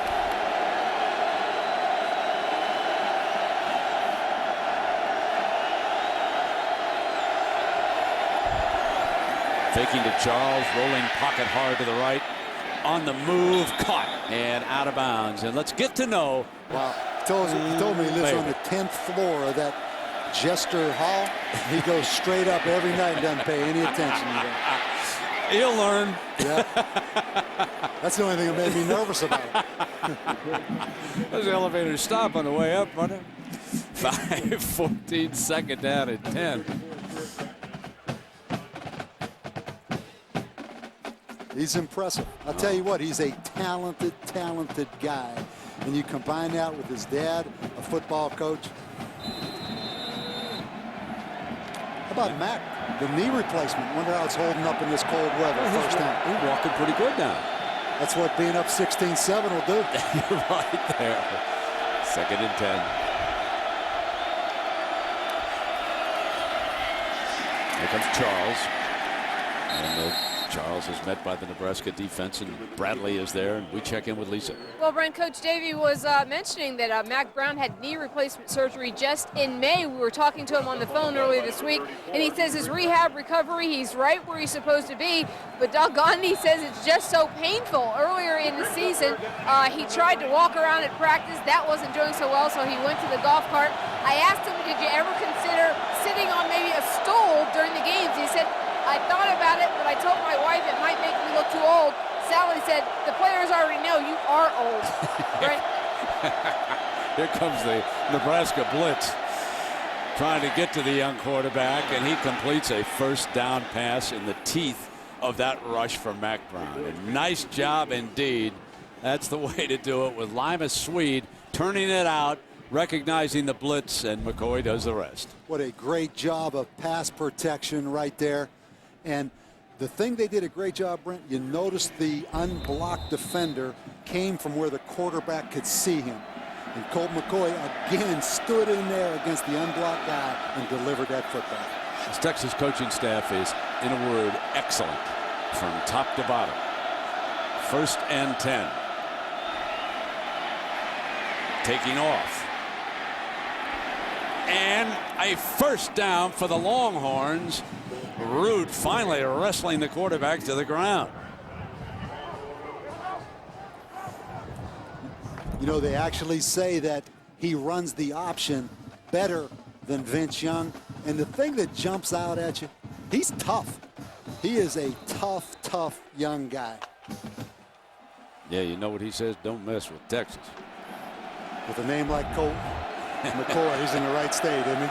Yes, he got the right name. That'd be a Texas quarterback. That wouldn't work in Detroit. I bet Darrell Royal watching on TV would have loved to have had somebody named Colt McCoy. He is indeed the real McCoy. Handing off now to Charles. Another 1st down. Still going. Fumble. Picked up by Swede to the 11-yard line. When you're hustling and you got good players, good things can happen. And I want you to watch the big left tackle right here, Tony Hills, who was a tight end. Watch this big guy pull right here on this counter, Brent. That's a big athlete right there. He gets the linebacker block. And now Selvin Young gets the ball stripped by Steve Octavian, but Lima Swede comes up with the big recovery in the open field. A 1st and 10 at the 13-yard line. And the Horns are threatened to put this one away. 16-7. Nebraska's had only one long touchdown pass. Charles behind the right side, and he stand up. Jay Moore was helping out there with Octavian, and near the end of the game was selected the Chevrolet player of the game from each team to honor their determination. Chevrolet makes a $1,000 contribution to each university's general scholarship fund. You know, this Texas offensive line is really good. They move Blaylock inside to guard. He's 335. Studdard's 305. Semline 315. That's their center and 2 guards. And you look at Tony Hills at 6'6", 300. This might be the best offensive line in the country as well. Indeed. Young back in as a running back. McCoy looking for touchdown pass number 3. Battle in the end zone, incomplete. Lima Swede, and he was defended by Grigsby. And Grigsby was locked up on Swede. Let's take a look at it. You know, Brent, the thing he did well, he was looking back to the football the whole time, Grigsby, and they normally won't call pass interference, even though there was some bumping going on. And you saw the 40-inch vertical right there by Grigsby. He got it up that time. 3rd down and 11.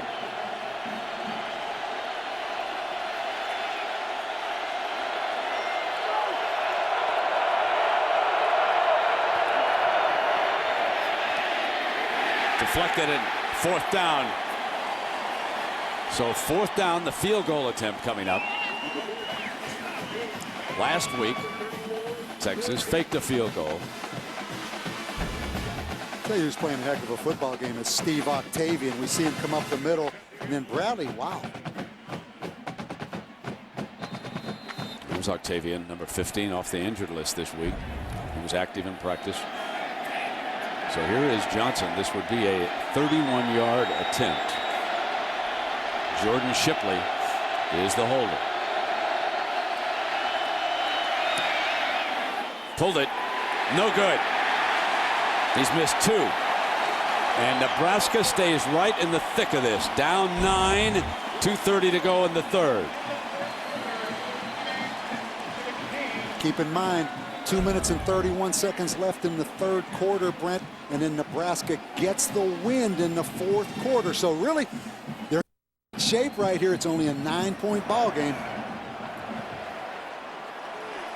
But that running game, or lack thereof, for the Huskers against this Texas front, -2. 4 sacks of Zach Taylor. That's cost the Cornhuskers 28 yards.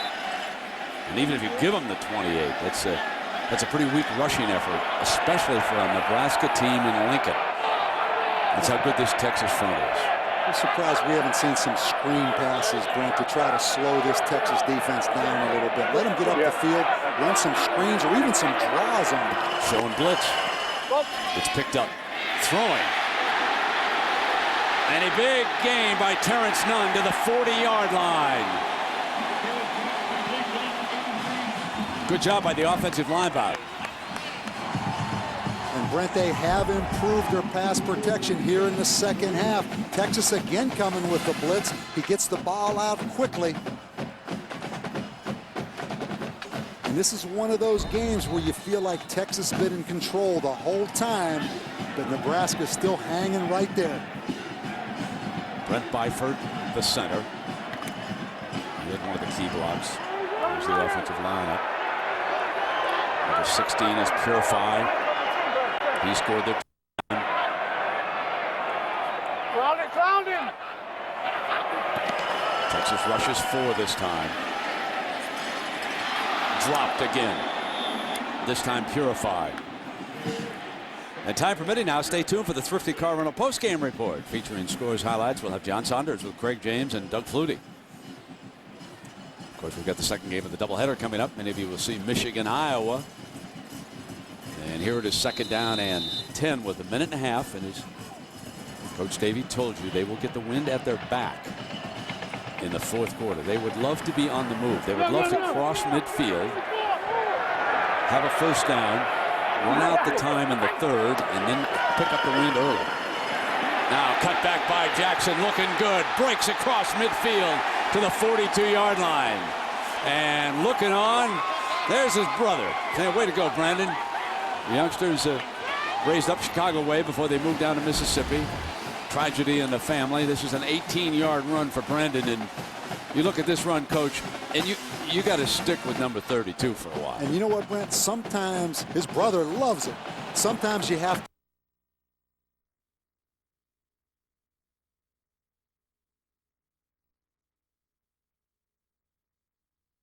Brandon Jackson able to hit that crease. Averaging better than 6 yards a carry. I mean, he is their running back. First and 10. And the toss to Jackson. Going to come right back with him. He loves to cut inside, and there's a penalty flag and probably holding on this call. And Lisa, give us the Brandon Jackson story as we watch the referee. Well, his brother Charlton, who you just saw cheering in the stands, this is the first time that he's actually seen Brandon play here in Lincoln. He lives in Chicago, and he hadn't been able to make it down here until now.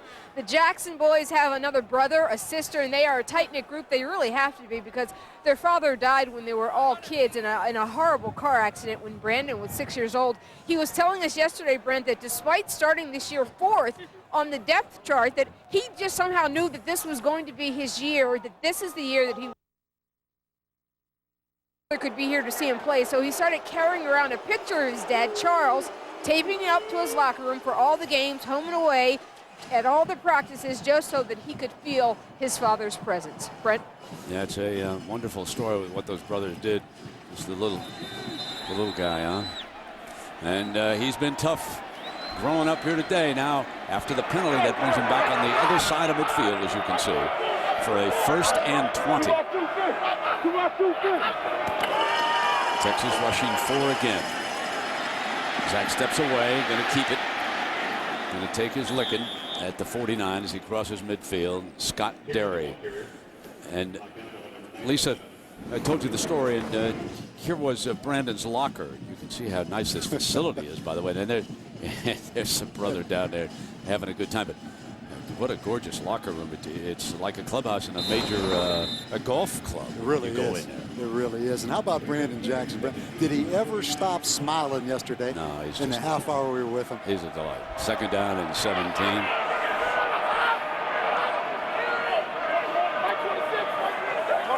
Jackson, watch out if they come off that corner. And into the quarter. So they've just across midfield. Now they get the wind at their back. And folks, just a few snow flurries.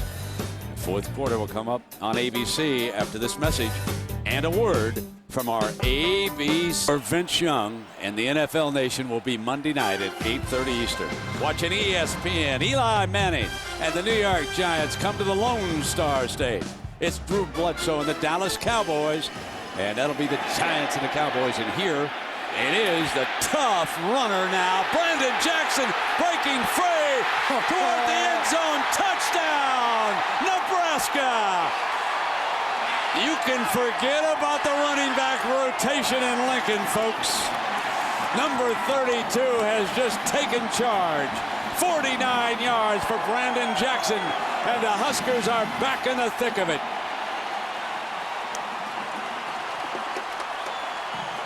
Wow. Was that a big-time run and effort, and how proud. He's on the phone. He's calling back to Mississippi, making sure they saw that one. They can make it a 2-point game again. Congdon.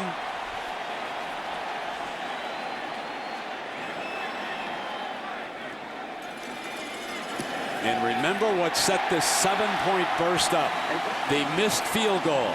And now for the rest of this game, the Cornhuskers will have the wind at their back.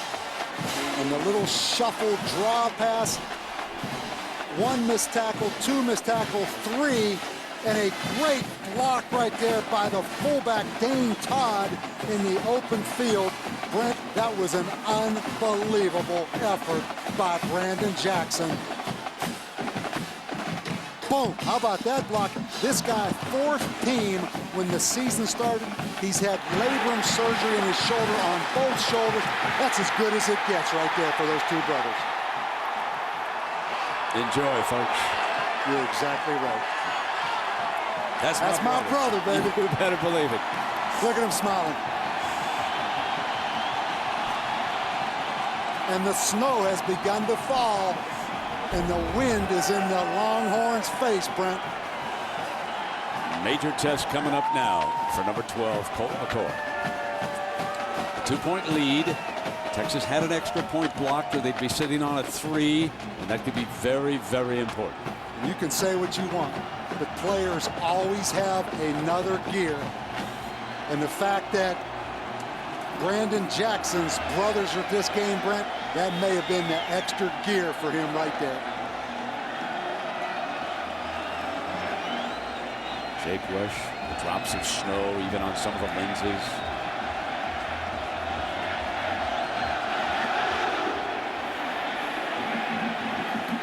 Fielded at the 8 by Selvin Young. Selvin dips back, and he's just shy with Peterson's fine tackle. We check in with Matt Weiner. And Matt here, Bill Callahan and the Cornhuskers trying to make a statement. Been a struggle. Should be a major step up. And for the Horns, the poised defending national champions, working in the teeth of that wind now. Here comes a linebacker blitz, and they'll hand it off to the running back, the veteran, Selvin. Makes the most of it before Tier Green steps up with the tackle, number 30. Brent, you've been here a lot of times in this stadium. I've had a chance to coach at LSU, coach at Tennessee, all those places. This place gets as loud as any place in the country. And they're going to come to life right here as Texas comes to the line of scrimmage. 2nd and 5.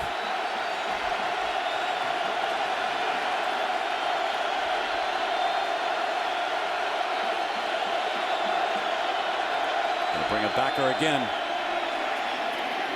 First down pass to Swede, who hangs onto the ball. 36-yard line and move the chains. And Colt McCoy just keeps answering the questions, doesn't he? He sure does.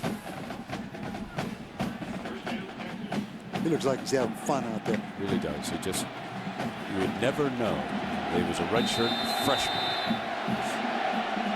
1st and 10. 17 to 27, 159 yards and 2 touchdowns for number 12. 1st and 10. So they're going to bring it backer again. Hit him on the release and dropped. Should have been completed, but Quan Cosby, who caught a touchdown pass, couldn't hang on. Again, good pressure. I believe it's going to be Steve Octavian right there again, who's playing a heck of a football game. Wow, great throw by Colt McCoy. 2nd and 10. There's Octavian. He did the one thing you've got to do when you're going to hit a quarterback. You saw him throw his arms wide open, so he didn't wrap him up and throw him down. Very close coming in on him. 2nd and 10. The throwback on the screen. First down to Lima Swede. Well executed Greg Davis play call. Great job, Brent, by the freshman offensive tackle, Yulatoski, on the little jailbreak screen. Watch him right here at 6'6", 305-pound freshman get out in that open field. That's a pretty athletic move by a big guy. Now Andre Jones has got to blow him up over there and slow that receiver up. Swede, 6 catches for 101 yards. And the backer backs out. Nebraska rushes 4. Can't get there. High. Finley, the tight end, his third catch of the game, and Brandenburg, as we check our Pacific Life game summary from this Saturday afternoon in Lincoln. Shipley freeing up 63 yards, 7-3 Nebraska. Back comes Colt McCoy. Cosby, they lead it. Then Swede. And they go out by 9. And then the inside shuffle pass, and Brandon Jackson takes it to the house. 2nd and 10. In underneath, Pittman thrown down by Green.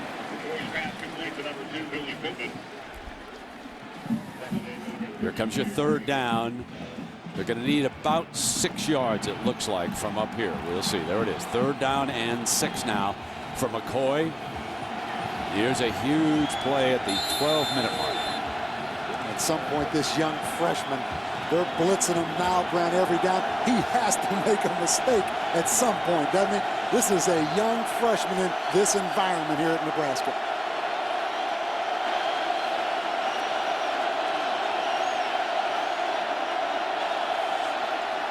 Third down, steps away, keeps it, gonna get the 1st down, got it.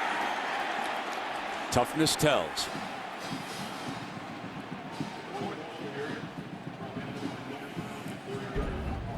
Great effort that time by Jay Moore. Watch him at the bottom right here, run around Tony Hills. But again, Colt McCoy does it throwing, and he does it running. Against the wind, Colt McCoy drives the horns to the 35-yard line. Selvin Young tried to pick his way. Nothing doing. McEwen.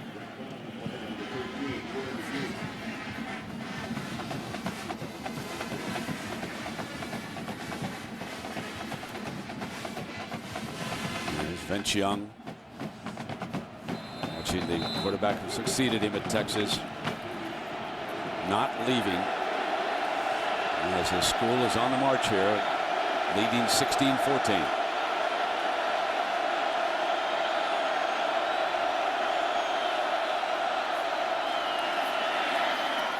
First down, and Sweet breaks free. A mistake by the corner by Andre Jones is having a real problem on that corner. We saw it against USC. Again, Zach Bowman, their best corner, out for the season with a knee injury. Andre Jones, a transfer from Fresno City Junior College. No spring practice, Brent. And right there, just as important as covering, you have to be able to tackle. But how about Octavian? Octavian is playing a great football game at linebacker for Nebraska. Sweet over there against Jones again on a 1st down.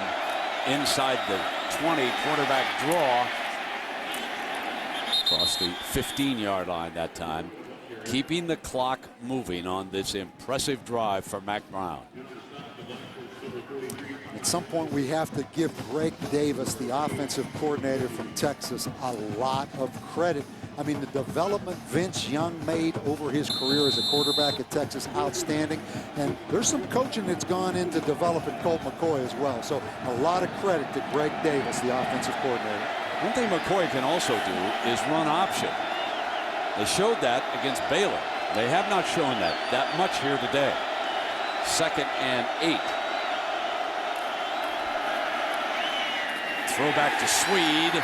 And that time it was well read by Jones. He was very aggressive on the throw, moved in. It's really hard to make that throw when the corner's up and bump and run. Tight coverage on the wide receiver. And that time the offensive tackle, Tony Hills, Brent, couldn't get out there to block Andre Jones. I would think that Texas would want to be careful on this 3rd and long. 5 is a lot different than a 2. In a 4th quarter. You don't want to lose to a field goal, so you got to be a little bit careful with this play call. I agree. Not a bad quarterback drawdown, but Nebraska showing blitz. It's tough to run it against this look right here. And then they empty the backfield. Greg Davis going to put it up. The throw is incomplete, and there's a penalty as Green runs into Pittman. And it appears as though they're going to get a fresh series of downs on this. And Brent, we're going to look at it again, but when you don't look back to the football as a defensive back and you just play the man, they are going to call it 9 times out of 10 if there's contact. And I think you saw the official say number 30. Just a huge turning point in this football game. Defensive pass interference, number 30. Ball be placed at the 2, first down. Let's take a look at it again. You're going to see Tierre Green on Billy Pittman. And right here he closes, Brent. He should have looked back to the ball. Once you catch up with the receiver, look back and become the receiver as a defensive back. Vince knows that's a huge call on 3rd and 9. Absolutely. Now here comes the power look. Remember, Low-Key is out with the injury. So they'll go with one running back, and that's the veteran Selvin Young behind McCoy. He'll get the call by the left side, tripped up, 2nd down and goal coming up. Actually may have lost a yard on Jay Moore.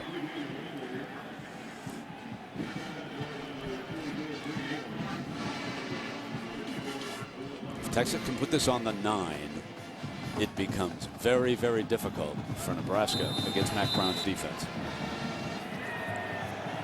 Nebraska's biggest hope is to hold Texas to a field goal. Won't be easy. 2nd down goal. Again, Colt McCoy, Brent, going to be up under center. Crowd noise a factor because they're going off the cadence right here. Toss play. On the juggle, won't get it. Lost yardage again. It was not a clean catch as Jay Moore, coming off that defensive end spot, makes another play. And now it is 3rd down, number 44. Strong at that defensive end. And John Blake, the former head coach at Oklahoma, the defensive line coach, Brent, here at Nebraska. I've been impressed with the play of this Nebraska defense overall as we take a look at John Blake, who's recruited about half these players on this Nebraska team. Wonderful recruiter. Here's your 3rd and goal now for McCoy and the Horns. Jermichael Finley, number 16, the big tight end, may be a factor here. He snatched one out of the air against Baylor. Quick throw, flanker screen. Pittman not going to get there. Coming up to make the stop is Stuart Bradley. The linebacker was all over him. Now Greg Johnson has made a 22-yarder, but he's missed from 39 and 31, and he's had an extra point blocked. It's a 2-point lead, 16-14. Well, I'll tell you, Texas faked the field goal last week against Baylor, and I know you want the field goal to take it to a more than a 2-point lead, but what a great situation right here. You don't think we're going to fake it, do you? I wouldn't either. I got to go for the 5. I do too. I do too. I just think the number's too critical, but he has struggled a little bit. Not that time. He rifled that one through, and the lead goes to 5. Nebraska needs a touchdown. 6.5 minutes. They'll have the wind at their back as Pittman is thrown down, and they settle for 3.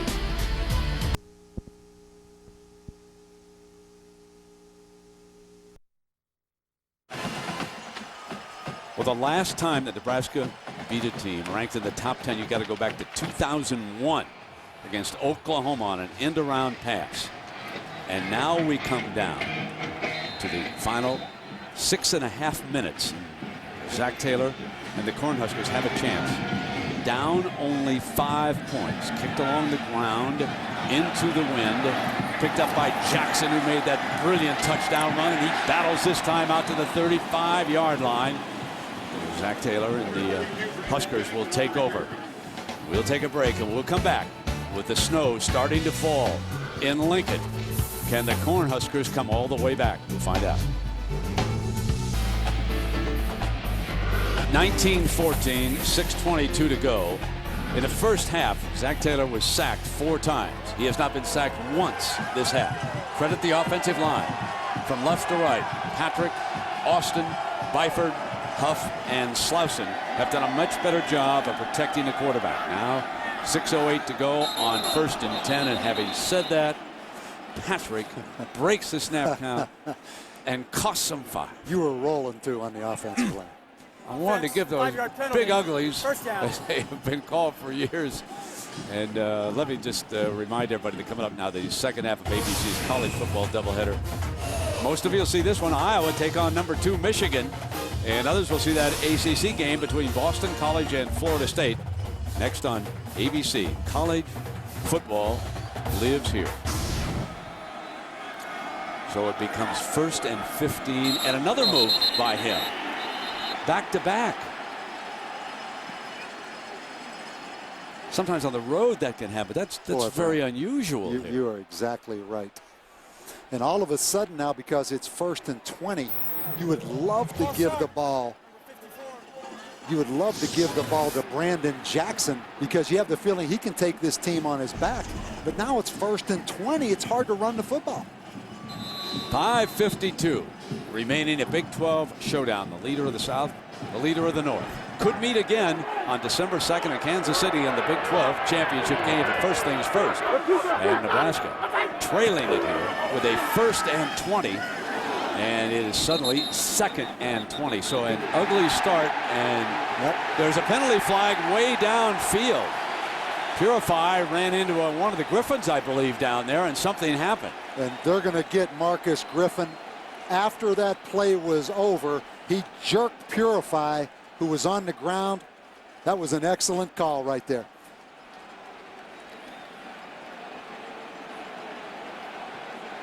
Purify has had only 1 catch, but it was huge in this game, a 63-yard touchdown. This figures to be, if it's called against Griffin, an automatic 1st down.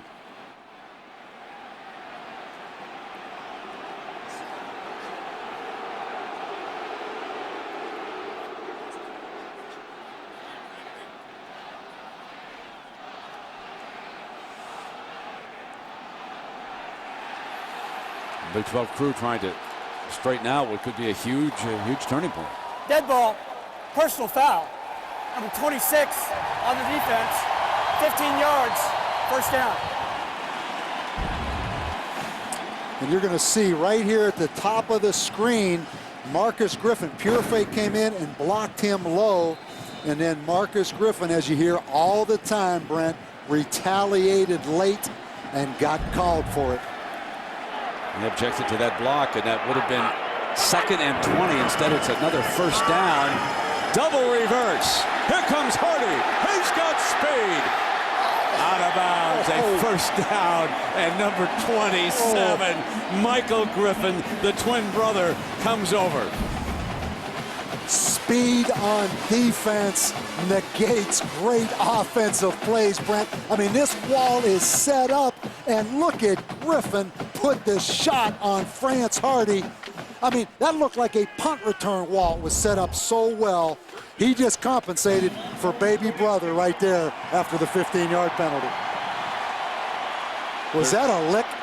That was. So he's the oldest of the twins, huh? He's the oldest. All right. 1st down and 10. Older brother always cleans up for you. 1st down. Well, I got to go back and check that birth certificate. I might have gone out on a limb now. Here comes Zach. Going to fire deep down. Got it. Complete at the 25-yard line. Comes back to Purify. His 2nd catch of the game. And the Huskers on the move. And again, Brent, pass protection has been the biggest improvement. You see Zach Taylor step up. What a catch by the junior college transfer, Purify. That's a great catch. 13 of 25 for Taylor now for 250 yards. 2 touchdowns, one of them to him. Bill Callahan's offense to the 25-yard line. 5 minutes left. Lucky in as the running back. The toss play to Lucky. He's going to throw. Got a receiver wide open. Touchdown! Swift. Nebraska leads it.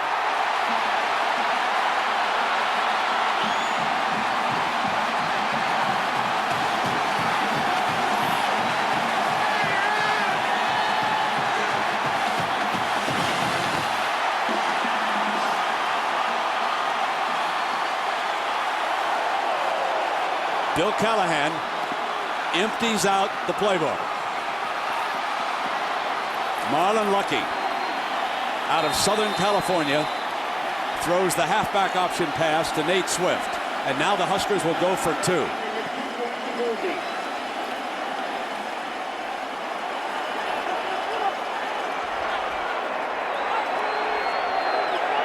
Todd lined up as the tailback. They're going to throw for it.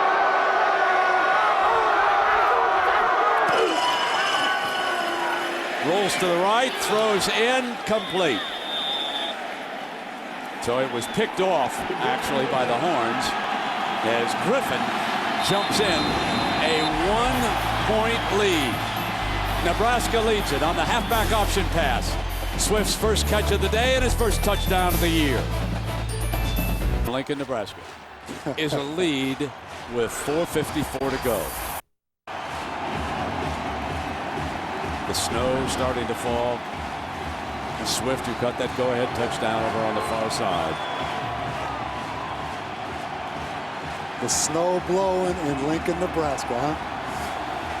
Winter Wonderland in October. Wow, how's Vince? Vince says, I know this scene. We got a lot of time. Max got Colt McCoy ready to go. And Brent, how big was the personal foul call on Marcus Griffin? Because it would have been 2nd down and 20. Condon back to kick this one off. On the ground, a line drive. Picked up on the 8-yard line by Selvin Young. Tripped up, keeps his balance, and he's to the 35. A fine return. Let's go to the TD battle. When you have an aggressive corner like Aaron Ross, he's supposed to be playing 3 deep, responsible for the deep part of the field, Brent. He jumped up, and how about Nate Swift, who had dropped a ball earlier? Pretty good off-balance throw by Lucky.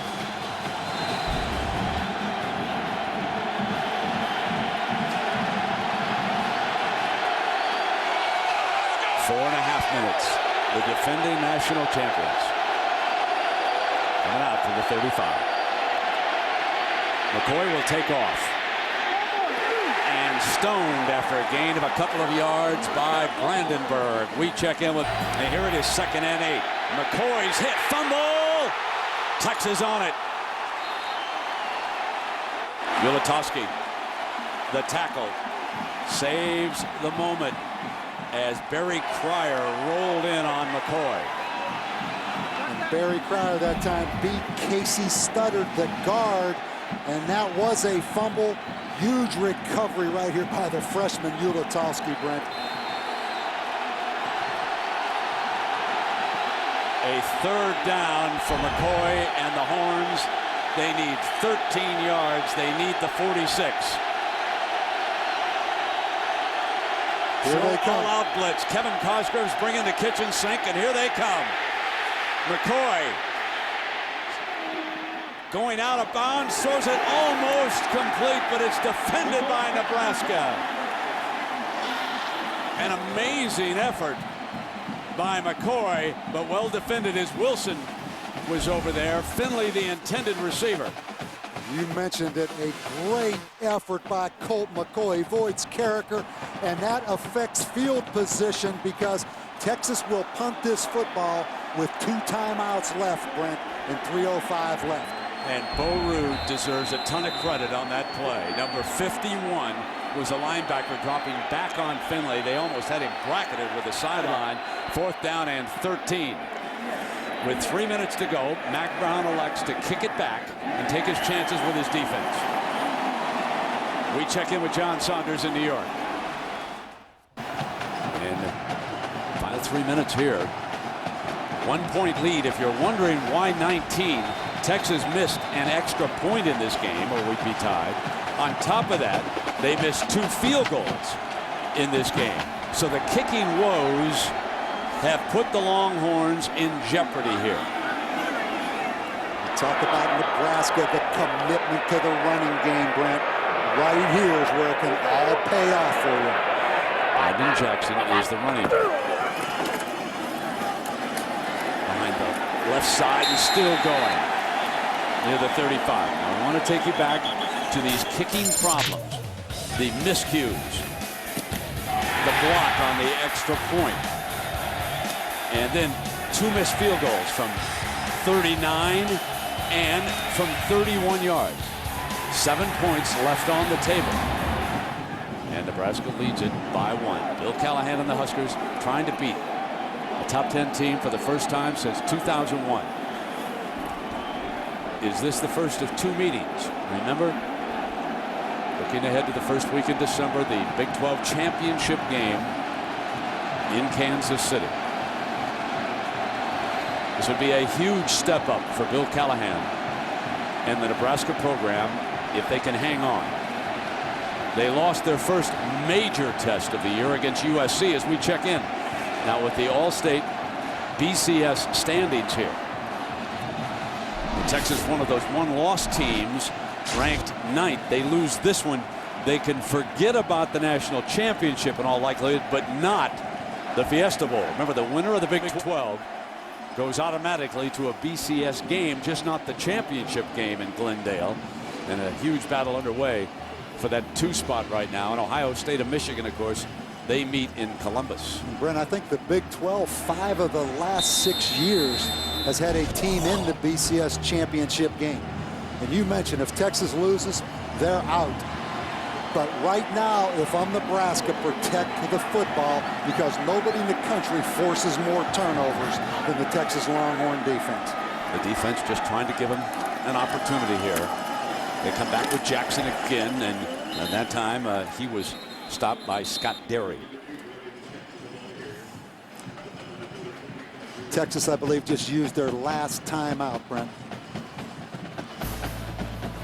So we will take a break. Still 2:23 to go and a 1-point game in like noon Pacific. So here's your big 3rd and 3. They're going to throw for it. Got it. First down. Fumble. Texas. Texas jumped on the ball. They throw for the first down. The receivers insisting he was down. They give it to Texas on the turnover. The line judge was there. Now replay becomes very important upstairs. They will take a huge look at this play. Ball is out.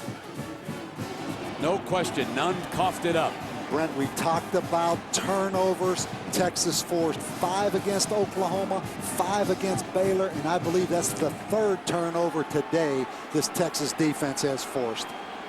Marcus Griffin, number 26, who committed that personal foul, recovers the ball. And Aaron Ross, who was beat on the halfback pass, Brent, caused the fumble. So there's Aaron. And Marcus jumping in there. Now, they're going to check upstairs, and that's exactly what they should do. Slow the game up at this critical point. We thought from our vantage point there was no question. The ball was coming free from Terrence Nunn. You decide here at home. You take a look at this. No question, is there, Brent? No, I don't think there's any doubt. I agree with you. Yeah, that was a great hit by Bob, the young man you have called perhaps the best corner in college football, certainly the best we've seen this year. And without a doubt, the best defense in the country, Brent, of forcing turnovers.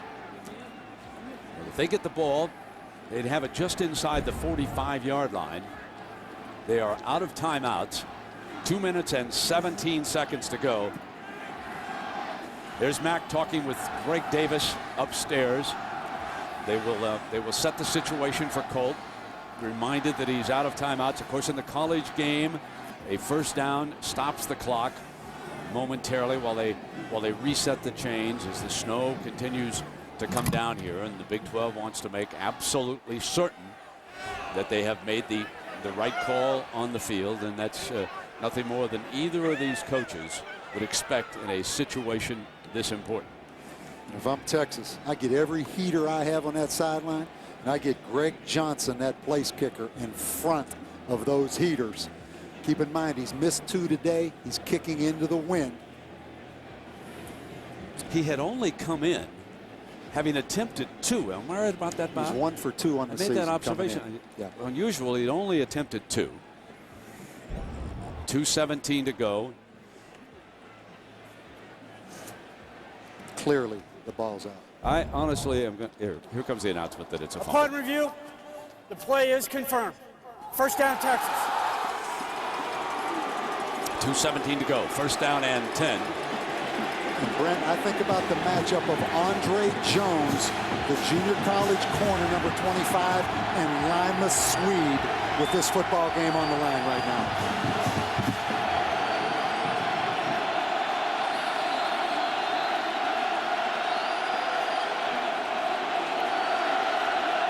Final 2:13, 1st and 10 after the turnover. Nebraska rushes 4. Throw in underneath.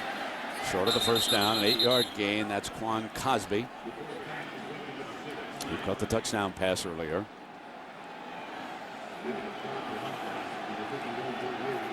Obviously helps that Texas is always a no-huddle offense, so this is nothing out of the ordinary for Texas. Second and 2. Deflected. It's now 3rd and 2 as Jay Moore, number 44. He was a running back in high school. He grew up long-time Cornhusker fan. Used to come with his father to watch the games, and Kyle comes in and makes a huge play for the black shirts, as the defensive studs here in Lincoln are known and have been since the days of Coach McBride. 3rd down and 2. Not a bad spot to run the football and try to get the first down if you're Texas right here, Brent. Selvin Young's the running back next to McCoy. 4-down situation, obviously. Slant, 1st down, still going, and swinging in is Cosby, just shy of the 20-yard line. Boy, the effort by Casey stuttered the offensive guard, Brent, downfield to recover that fumble. So there is number 64, who saved the afternoon. Casey Studdard. Right here, watch. Ball's loose and Studdard. Snow continuing to fall. 125. Selvin Young on the handoff, looking for the corner. Got it and is out of bounds.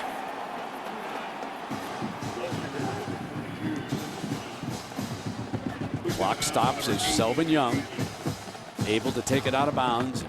Mack Brown probably thinking, you know, I'd like to put this in the end zone and not rely on the field goal situation since we've missed 2 already. That's exactly what Mack Brown is thinking right now, Brent. That and protect the football, and let's at least get a field goal shot to win this game. 1st and goal.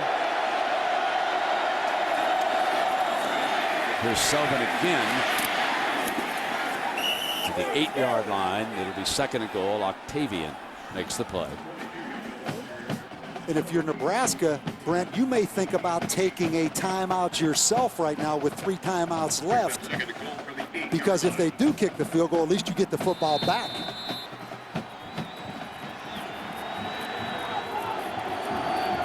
Here's your 2nd and goal. Colt McCoy in the horns. Quarterback draw all the way to the 4-yard line. He battles. No timeouts. Clock continuing to run. Mack's got to make a decision now.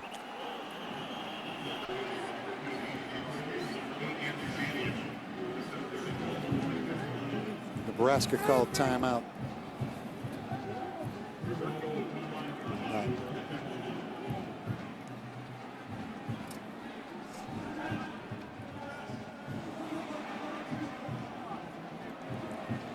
And while we await this and have a timeout, let's check it. Only twice before, and they have beaten them.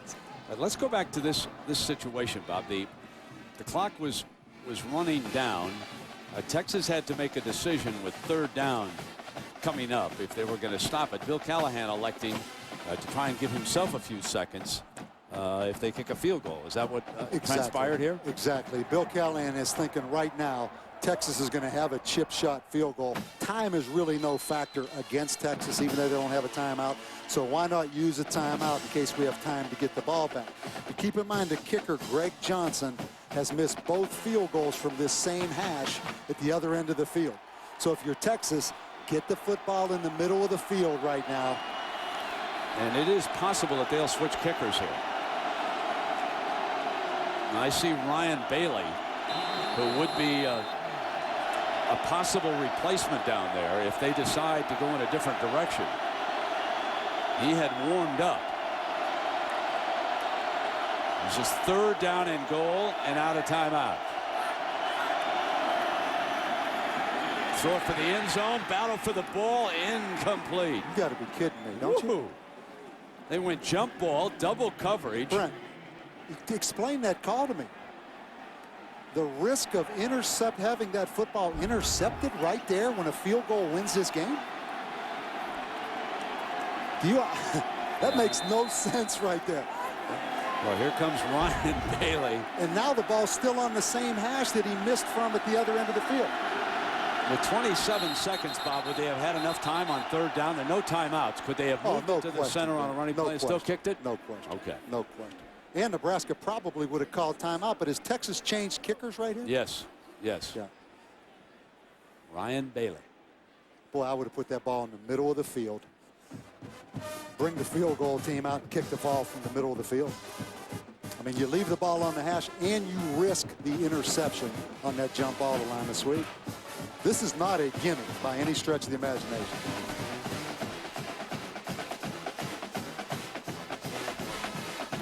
We are at this point because of Johnson's problems. He had an extra point that was blocked. Now you've got one field goal that is shy. And the other one, he pulled it. Now, the one thing, and I've never seen the young man kick, but I'm betting you that he's a right-footed kicker from exactly that hash. Right. And that's why they left it there. If I had to guess, they took the left-footed kicker out, came with the right-footed kicker from that hash. What a critical point. But why not put the ball in the middle and go with your left-footed kicker? This is a walk-on kicker, I am told, from Anderson High School in Austin, Texas. There's a whole lot of Andersons right now with their fingers crossed, down on their knee. What a spot for this young man. A 22-yarder.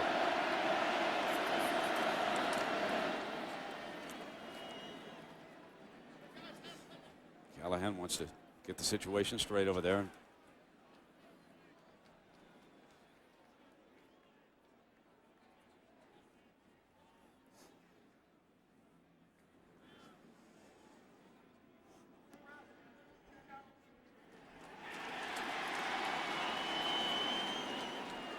We've got a challenge here. A coach's challenge has been used by Bill Callahan.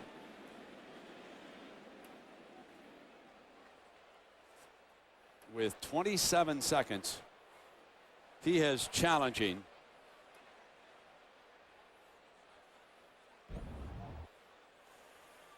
And here is the play.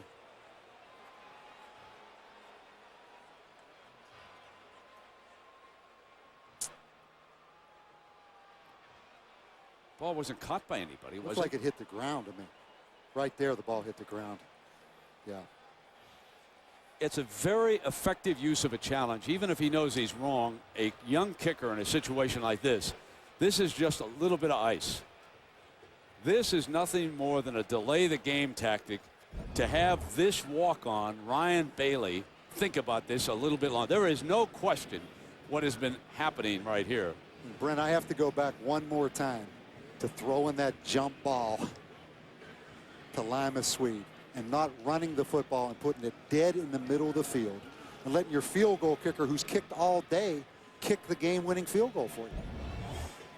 Mack and the Texas coaches are chuckling about this because they know it's an incomplete pass. Could have been pass interference on Andre Jones. Except that you cannot challenge that. So let me make that clear to the audience, okay?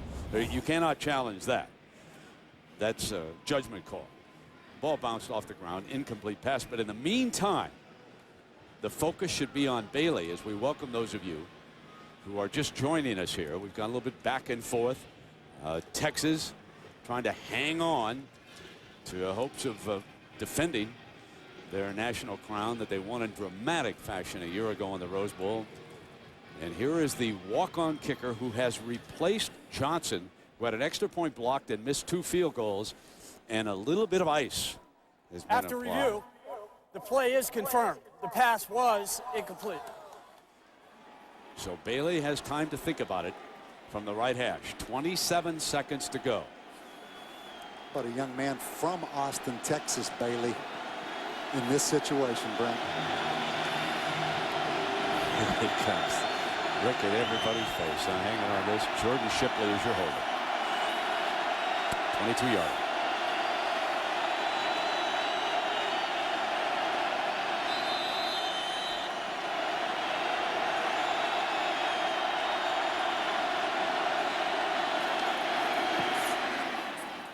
Right through. Great job by that young man to step up and do that. Ryan Bailey. Brent, now you think about Nebraska. They played Michigan in the Alamo Bowl last year, correct? On the Michigan play, the kickoff return, like the Stanford play. You know that's coming right now. See if Bill Callahan takes a page out of Lloyd Carr's playbook and has a kickoff return scheme cooked up. Let's hope that both sidelines are a little bit cleaner than that one in the Alamo Bowl. But let's go back. Aaron Ross causes the fumble on the third down throw, which was a little bit questionable that Bill Callahan would throw the football. Texas gets the turnover, and how about Colt McCoy? Takes him right Take down. that football team down the field, Brent. Colt McCoy today, 25 of 39 for 220 yards, 2 touchdowns, and no interceptions. I think if these two teams play again in the Big 12 championship, we have that game. That's a pretty good game, isn't it? Ooh, I think so. I like it. I'd like to see this one keep going. Those fans of Michigan and Iowa are saying ended.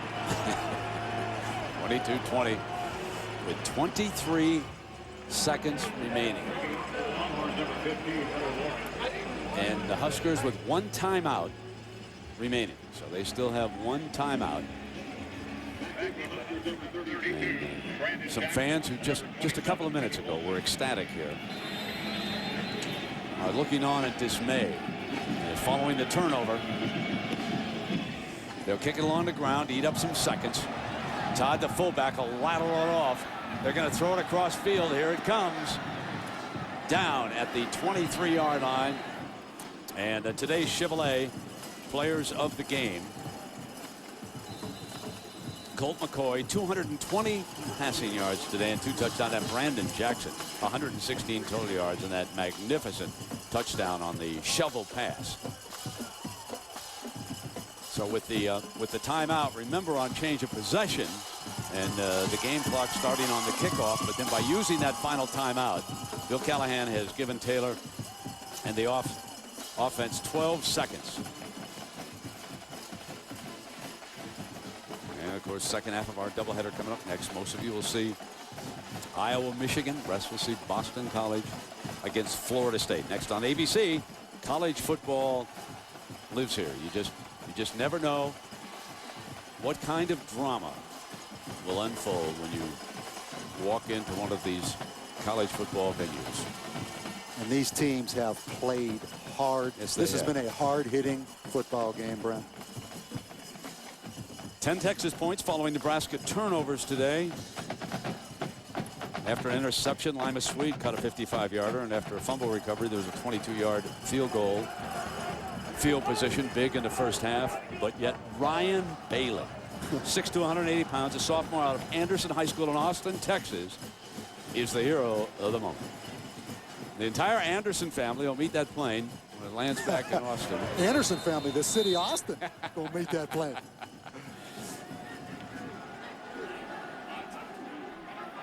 And so the prevent throwing in underneath, looking for the first down. They lateral off of it. Now here's none. He'll get out of bounds. Beautiful little hook and ladder play, and they get out of bounds on that far side to stop the clock. And now we've got 5 seconds remaining. You see how deep, Bob, the Texas secondary will deploy for this play. And what you don't want if you're Texas, Brent, don't have a penalty. The game cannot end on a penalty.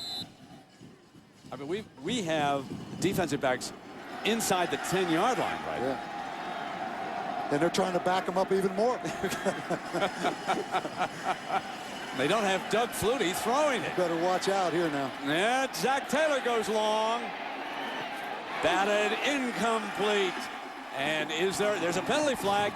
Hold it. Taylor's pointing that it's against Texas. And just what we said. Just Brent. what you said. They Coach. roughed the passer. That's automatic first down. Give them the 15 yards. They get another shot at it if that's what it Roughing is. the passer. Absolutely. Number 98 of the defense, 15 yards, 1 on time down. And Brent, if I'm Texas right here, I rush Zach Taylor. Don't let him sit there like this against a 3-man rush. That's stupid. Oh, yeah. What was he thinking of? The game's over, Brian Arakpo. What was he thinking of?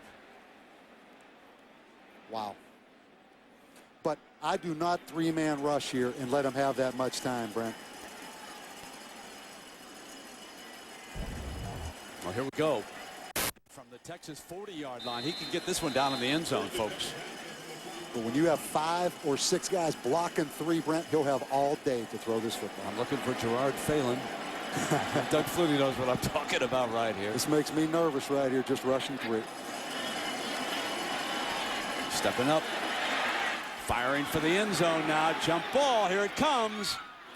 Ooh. On the ground. Game over. Texas still alive in its pursuit of defending a national championship. A turnover and a walk-on field goal. How about this game? Congratulations to Texas and a hard-fought loss for the Nebraska Cornhuskers. Bill Callahan out to shake hands with Mac Brown. Again. Everybody along with Charles Davis, I'm